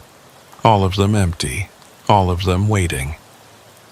I parked Silver in an empty space and sat there for a moment, gathering my courage. The tracker Marcus had given me was still on my belt, but when I looked at it, the display was blank. No signal, no GPS coordinates, nothing. I was truly alone now, cut off from the normal world. I stepped out into the cold. It was colder than before, cold enough that my breath came out in thick clouds. The parking lot stretched further than it should have. The trucks arranged in perfect rows that seemed to extend to infinity. And as I walked toward the building, I realized they weren't all trucks. Some were other vehicles, cars, vans, even a few motorcycles. All empty, all silent, all part of this collection. The figure was waiting in the doorway, the one I'd seen before, tall and thin, wearing an attendant's uniform. As I approached, it stepped aside, gesturing for me to enter. Up close, I could see its face more clearly, or rather, what should have been its face. The features were there, eyes, nose, mouth, but they were wrong. Too symmetrical, too perfect, like a mask rather than a real face. "Welcome back," it said. Its voice was layered, multiple tones speaking at once, creating a sound that made my teeth ache. "What are you?" I asked. "I'm the attendant. I help travelers find their way." "Find their way where?" "To where they need to be." It gestured toward the interior. "The others are waiting for you in the office. They have questions, as I'm sure you do." I walked into the building. It was empty, as before, but now I could see more details. The products on the shelves were constantly shifting, changing brands and packaging before my eyes. The coffee station had grown larger, with dozens of pots now, all producing that same dark liquid. And the floor wasn't solid. When I looked down, I could see through it to depths below, where shadows moved and coiled. I walked to the employee door and pushed it open. The hallway beyond was lit by those same flickering fluorescents, but the light didn't behave normally. It pooled in some areas and created absolute darkness in others, regardless of where the fixtures were mounted. I walked to the office door and turned the handle. Inside was a room much larger than should have fit in the building. It stretched back hundreds of feet, filled with filing cabinets and old desks and maps covering the walls. And in the center of the room, sitting at a long table, were the drivers. There must have been 30 of them now, maybe more. Men and women, young and old, wearing clothes from different decades. They all looked up as I entered, their expressions a mix of resignation and relief. "You came back," one of them said. The older man I'd spoken to before, maybe 70, with white hair and tired eyes. Most do, eventually. The pull becomes too strong to resist. I sat down at the table, feeling exhausted despite having just arrived. "What is this place, really?" He smiled sadly. That's the question we've all been asking. Some say it's a way station between life and death. Others think it's a pocket dimension, a space that exists parallel to our world but operates by different rules. A few believe it's something even stranger, a physical manifestation of the highway itself, the collective unconscious of every driver who's ever felt lost or alone on the road. How long have you been here? In linear time? I don't know. My last clear memory of the outside world is from 1987. I stopped here on a run from Seattle to San Diego, and I never left. But it doesn't feel like I've been here for 40 years. Sometimes it feels like days. Sometimes it feels like minutes. Time doesn't work the same way here. Another driver spoke up, a younger woman with short dark hair. I came here in 2003, or maybe it was 2013. The memories get fuzzy after a while. But I remember the first time I saw the sign, the first time I took the exit. I thought I was just stopping for coffee. By the time I realized something was wrong, it was too late. Too late how? I asked. Because by then, I'd drunk the coffee, walked through the store, spent time in this place. And once you do that, you're marked. You become part of it. Even if you leave, a piece of you stays behind. And eventually, that piece calls you back. I looked around the room at the other drivers. They all had the same look in their eyes, a mix of acceptance and despair. They'd given up hope of leaving, had accepted this strange limbo as their reality. "There has to be a way out," I said. "There has to be." The old man gestured to the maps on the wall. "We've been studying this place for years, decades, collectively. We've found patterns, rules, consistencies, but we haven't found an exit. Every road that leads away from here eventually loops back. Every door opens onto the same parking lot. It's a closed system, a maze with no solution." I stood up and walked to one of the maps. It showed the Pacific coast in incredible detail, but the geography was wrong. Mountains appeared where there should be valleys. Rivers flowed in impossible directions, and the coastline itself seemed to shift and change as I looked at it. But there was something else, something I hadn't noticed before. Marked at various points along the coast were small symbols, lighthouses, just like the one on the coffee cup logo. And connecting them were lines, roads that didn't appear on any official map, forming a network that covered the entire western seaboard. "What are these?" I asked, pointing to the lighthouse symbols. "Other locations," the old man said. "Other places like this one, scattered along the coast. We think they're all connected, all part of the same system. A network of impossible spaces that exist in the gaps between reality. How many are there?" "We've identified 17 so far, but there could be more." Each one serves as an anchor point, a place where the barrier between worlds is thin, and each one has its own attendant, its own collection of trapped travelers. Another driver, an older woman with gray hair, spoke up. "We think the network is growing. New locations appear every few years, new lighthouse symbols on the map. It's expanding, reaching further, claiming more territory." Claiming it for what? What's the purpose of all this? No one had an answer for that. The room fell silent except for the thrumming, which was louder here than anywhere else. I could feel it in my chest, in my bones, syncing with my heartbeat. "I need to see what's generating that sound," I said. "I need to know what's at the center of all this." The old man shook his head. "We've tried. There's a door at the back of this office that we think leads deeper into the structure, but it won't open for us. We've tried forcing it, picking the lock, even trying to break it down. Nothing works. Maybe it'll open for me. I'm new. Maybe the rules are different. Or maybe you'll end up like the others who tried too hard to understand. Maybe you'll disappear into the deeper parts of this place and never come back." But I had to try. I walked to the back of the room, past the filing cabinets and desks, until I found the door. It was plain, unmarked, made of dark wood that seemed to absorb light. The thrumming was coming from beyond it, so loud now that it drowned out all other sound. I reached for the handle. The moment my hand touched it, the thrumming stopped. Complete silence fell over the room, so sudden and absolute that it was painful. The door swung open. Beyond it was a corridor that descended into darkness. The walls weren't made of any material I recognized. They seemed to shift between solid and liquid, between matter and energy. And the air that came from the corridor was wrong. Too thick, too cold, carrying a smell like ozone and seawater and something else I couldn't identify. "Don't go down there," the old man said. "Please.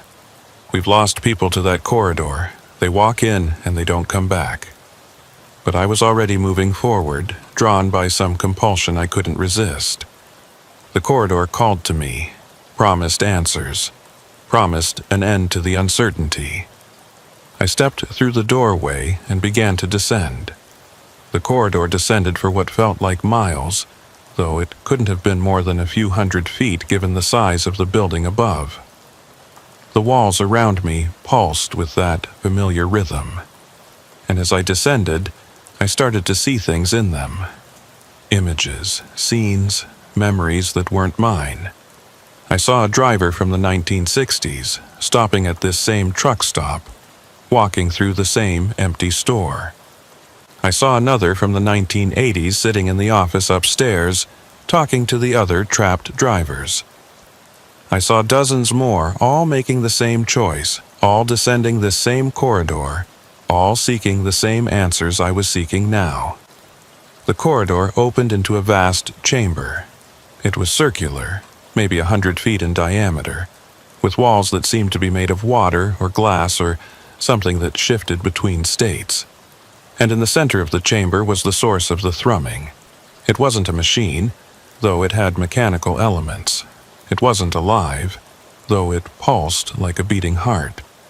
It was something in between, something that existed at the boundary between the organic and the artificial, the natural and the constructed.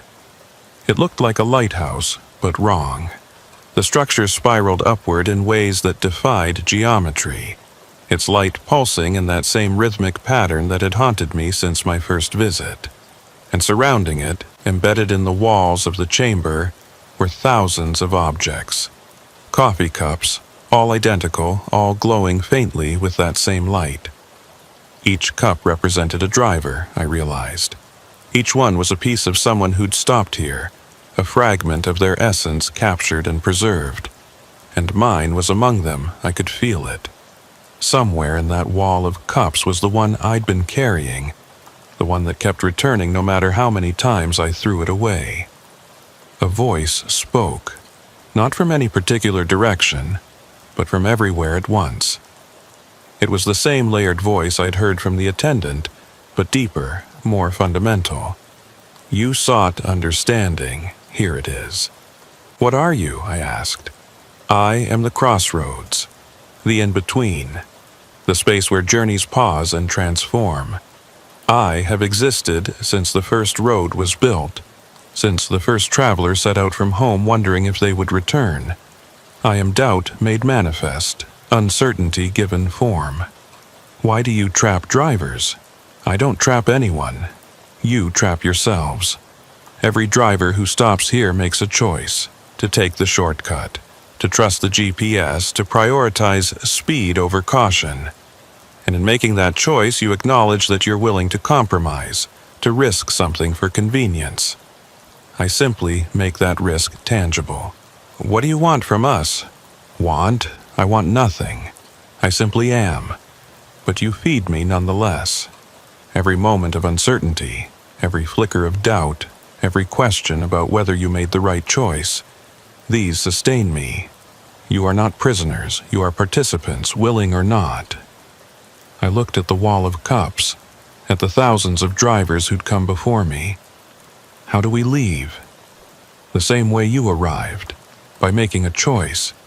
You chose to come here, chose to return, chose to descend into this chamber. Now choose to leave. It can't be that simple. Can't it? Or do you simply not believe it can be? That's always been the key, hasn't it? Belief, faith, trust. You stopped trusting your instincts when you saw that first sign for exit 47B. You chose to trust technology instead. To trust the GPS, to trust the promise of saved time. And that choice brought you here. Trust yourself to leave, and you will leave. I thought about this. About all the ways I doubted myself since that first stop. Doubted my memory, my perception, my sanity. Doubted whether I could escape, whether any of this was real, whether I was already lost. What if I don't believe I can leave? Then you won't. You'll join the others upstairs, driving those empty highways for however long it takes until you either choose to believe or choose to stop trying. Many drivers spend decades in that limbo. Some spend lifetimes. I looked at the lighthouse structure, at its pulsing light. What happens to the drivers who never leave? What happens when they finally give up completely? They become part of the structure. Their essence joins the network, becomes one of the roads, one of the signs, one of the attendants at the other locations. They transform from travelers to infrastructure. It's not death, exactly. More like a change in function. The thought terrified me. To lose myself completely, to become just another part of this impossible place, marking roads that led nowhere and guiding other drivers into the same trap. That was worse than any conventional hell I could imagine. I choose to leave, I said. Then leave. Walk back up the corridor, through the office, through the store. Get in your truck and drive away. Take the exit ramp back to the highway and continue your journey. It's that simple. But the other drivers tried to leave.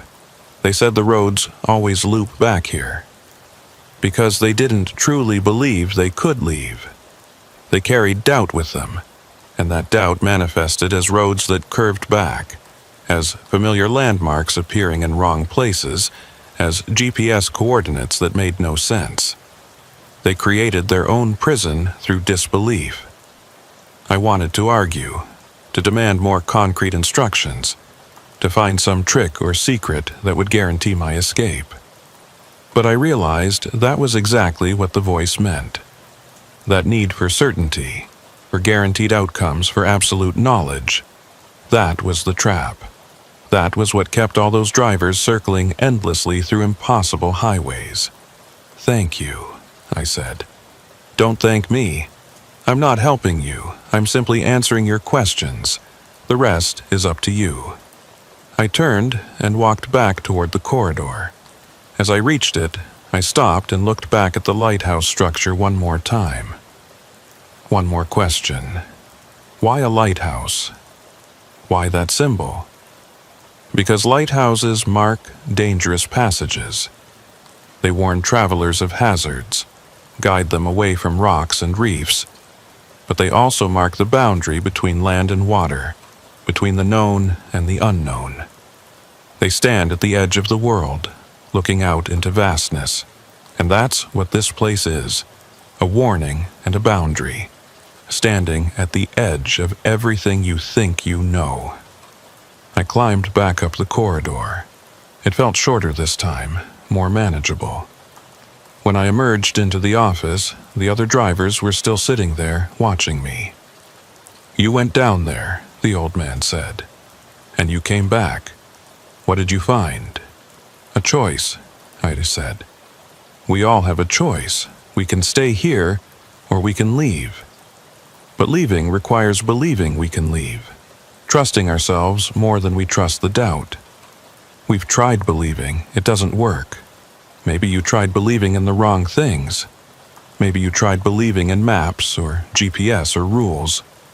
Try believing in yourself instead, in your ability to navigate by instinct, to trust your own sense of direction, to know the difference between what's real and what's a reflection of your own uncertainty." I walked out of the office, back through the store. The attendant was still standing by the door, watching me leave. "Will I see you again?" I asked. "Perhaps, if you make choices that bring you here, but those will be your choices, not mine." I walked out into the parking lot. Silver was where I'd left her, solid and real among all those ghost trucks. I climbed into the cab and started the engine. It roared to life immediately, familiar and reassuring. I drove toward the exit ramp. As I did, I watched in my rearview mirror. The truck stop remained visible for a few seconds, its lights bright against the darkness. Then it faded, not abruptly, but gradually, until it was gone completely. The exit ramp rose up toward the highway. When I emerged, I was on Highway 5, exactly where I should have been. The GPS showed normal coordinates, the clock showed a reasonable time, and when I looked in my mirror, there was nothing behind me but empty road. But as I drove, doubt crept in. Was I really on Highway 5? Or was I on another impossible road that just looked like Highway 5? The mile markers appeared at regular intervals. The signs showed familiar towns. But how could I be sure they were real? I tried calling Marcus. This time, my phone had signal. It rang 3 times before he picked up. "Cole? Jesus Christ, where have you been? You've been gone for 6 days." 6 days. I looked at my watch. According to it, only a few hours had passed. But Marcus wouldn't lie about something like that. "I'm on Highway 5, heading north. I'm coming back." Thank God. We were about to file a missing persons report. The GPS tracker stopped working right after you left, and we couldn't reach you. What happened? I told him everything. The truck stop, the office, the drivers, the corridor, the lighthouse structure. He listened without interrupting, and when I finished, there was a long silence. "Cole, I need to tell you something. There was no exit 47B. We checked. We sent another driver down the same route you took, and there was no exit, no truck stop, nothing. Just empty highway." My stomach dropped. "What do you mean? I was there. I walked through that building, talked to those drivers. I believe you experienced something. But it wasn't a physical place. At least not one that exists in our reality consistently. My theory? It's like a glitch. A temporary overlap between our world and somewhere else. You stepped through it, spent time there, and then stepped back. But the place itself isn't fixed. It moves, appears, and disappears, exists only when certain conditions are met. What conditions? I don't know. Fatigue, stress, some specific mental state? Or maybe it's random, maybe it just appears to whoever it wants to appear to. Either way, you're one of the lucky ones. You came back. Most drivers who encounter it don't. I thought about the other drivers in that office. All of them still there, still trapped, or still choosing to stay. Which was it? Were they prisoners or participants, as the lighthouse structure had suggested? Marcus, I need you to do something for me. Keep records of every driver who reports seeing exit 47B or coastal services. Track the patterns, the locations, the circumstances. Maybe we can find a way to warn people, to help them avoid it. Already doing it, and I'm sharing information with other companies too. The more we know, the better we can protect our drivers. I drove through the night, following Highway 5 north toward Tacoma. Every mile marker appeared exactly when it should. Every town matched the GPS. Every detail seemed normal. But I couldn't shake the feeling that I was still being watched, still being tested somehow. When I finally pulled into the Western Hall Depot, it was early morning. Marcus was waiting for me, and he looked like he hadn't slept in days. "You look terrible," I said. "You should see yourself." He handed me a mirror. I didn't recognize the face looking back at me. I'd lost weight, my eyes were sunken, and my hair had started going gray at the temples. I looked like I'd aged 10 years in 6 days. What happened to me? Time works differently there. You said it yourself. 6 days here might have been weeks or months for you, subjectively.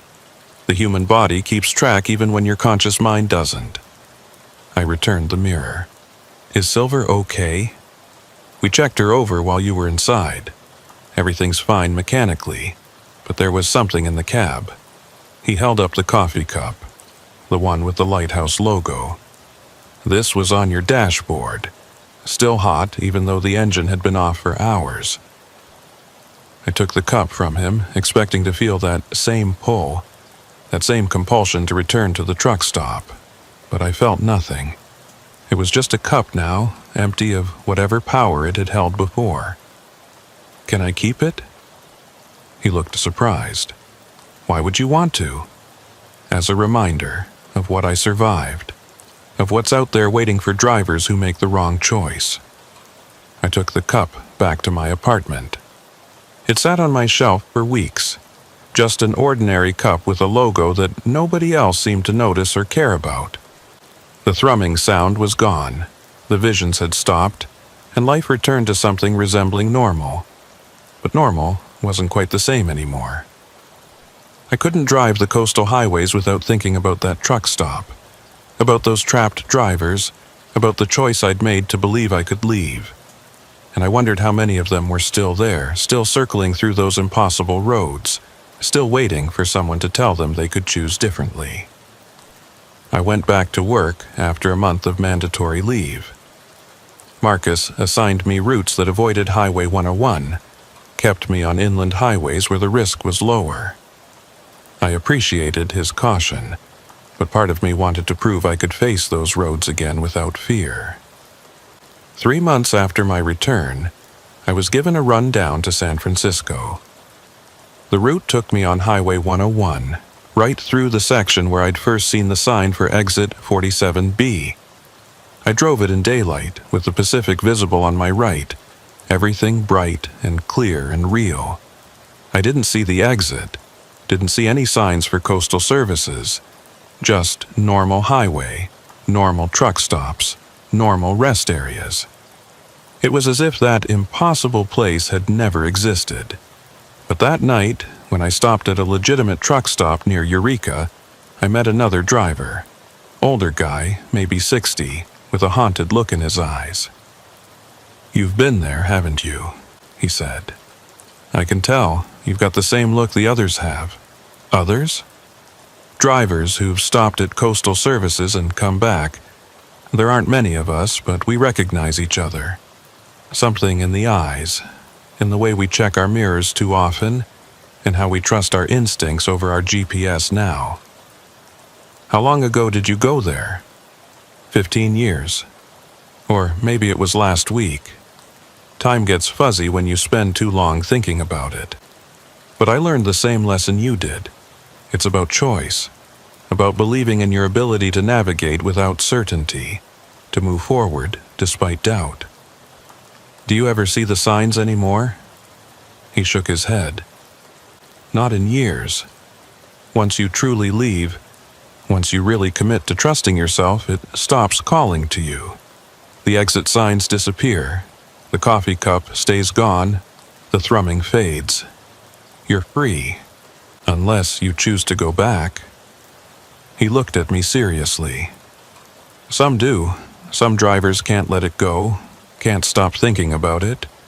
They drive the highways looking for that exit, trying to find their way back. And eventually they do. And that time, they don't return. I thought about the drivers in that office.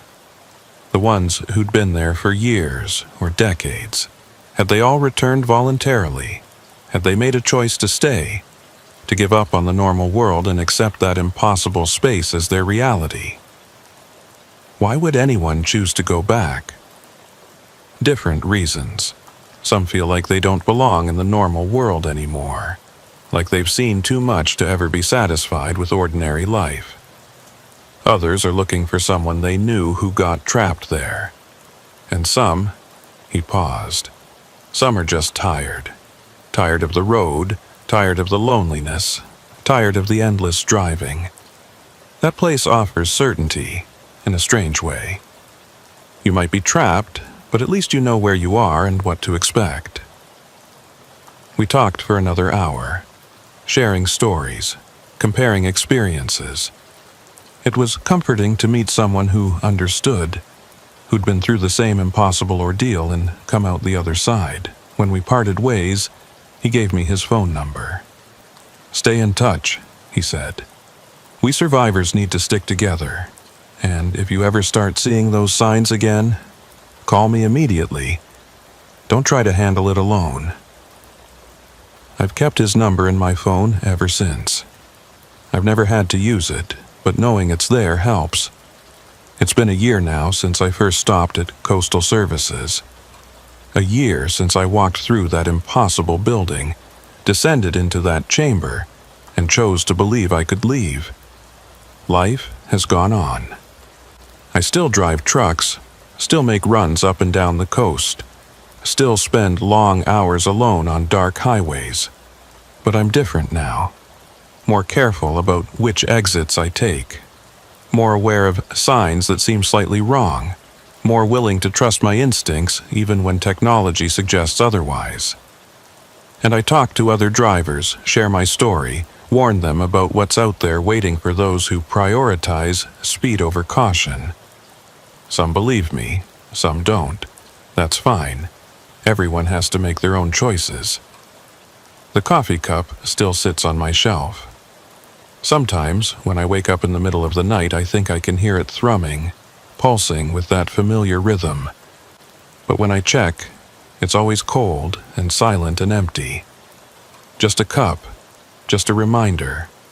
Or maybe it's a tether, a connection to that place that can never be fully severed. Maybe everyone who stops there carries a piece of it with them forever. A small anchor that keeps them tethered to that impossible space between here and there. I don't know. I've stopped trying to understand everything. Some mysteries don't have solutions. Some questions don't have answers. And maybe that's the real lesson. Learning to be comfortable with uncertainty. To navigate by instinct when maps fail. To trust yourself when technology lies. The lighthouse structure told me I could leave by choosing to believe I could leave. I believed, and I left. But did I really leave? Or did I just shift from one level of the trap to another? From the obvious prison of that parking lot to the subtler prison of always wondering whether I'm really free? These are the questions that haunt me in the dark hours before dawn, when I'm alone on the road, and the white lines blur together, and the mile markers seem to jump and skip. These are the thoughts that make me check my mirrors too often, that make me hesitate before taking any exit I don't recognize, that make me doubt every GPS suggestion. But I keep driving, because that's what I do. That's what I've always done. And maybe the lesson isn't about escaping the road or finding final answers. Maybe it's about learning to navigate despite uncertainty, to move forward despite doubt, to choose each mile deliberately rather than letting momentum carry you along. Last week, I got a call from Marcus. Another driver had reported seeing exit 47B, had stopped at Coastal Services, and was asking how to leave. "What should I tell them?" Marcus asked. "Tell them it's about choice, about believing in their ability to navigate without certainty. Tell them the exit is always there, but they have to choose to see it, choose to believe it exists, choose to trust themselves enough to take it." Will that work? I don't know. It worked for me. But everyone's different. Everyone's doubts are unique. Maybe they'll need to find their own way out. And if they can't... I thought about those drivers in the office, still sitting there, still waiting, still hoping. Then they'll join the others. And maybe someday, someone will figure out how to free them all. Or maybe not. Maybe they're exactly where they chose to be, where they need to be, where they'll stay until they choose differently. I drive past Highway 101 exits regularly now. Most of them are normal, numbered in sequence, leading to real towns with real people. But sometimes, just sometimes, I see one that looks slightly wrong. An exit that appears between two others without disrupting the numbering, marked with a sign that shows a lighthouse instead of a town name. I don't take those exits. I've learned my lesson. But I wonder about the drivers who do, about the choices they make, about where they end up. And I wonder if any of them ever make it back, or if the truck stop grows fuller every year, collecting drivers like specimens, preserving them in that eternal moment between arrival and departure. The coffee cup sits on my shelf, still cold, still empty, still waiting, and I keep driving, through the fog, through the rain, through the endless dark hours between cities, following the white lines, trusting my instincts, making choices deliberately rather than defaulting to whatever technology suggests. Because I learned something in that impossible place, something worth remembering. The road doesn't end until you choose to stop, and sometimes the most important choice is simply to keep moving, to keep believing in forward motion even when every sign suggests you're going in circles. I'm still on the highway, still hauling freight, still making deliveries, but I'm not the same driver who first saw that sign for exit 47B. I'm someone who chose to believe in possibility over certainty, who chose trust over doubt, who chose to leave when staying would have been easier. And maybe that's enough. Maybe that's all the freedom anyone ever gets, the freedom to choose, again and again, mile after mile, knowing that some roads lead nowhere, but choosing to believe yours leads somewhere nonetheless. The lighthouse on the coffee cup seems to glow sometimes, when the light hits it just right. A reminder that I was there, that I made it back, that I chose correctly.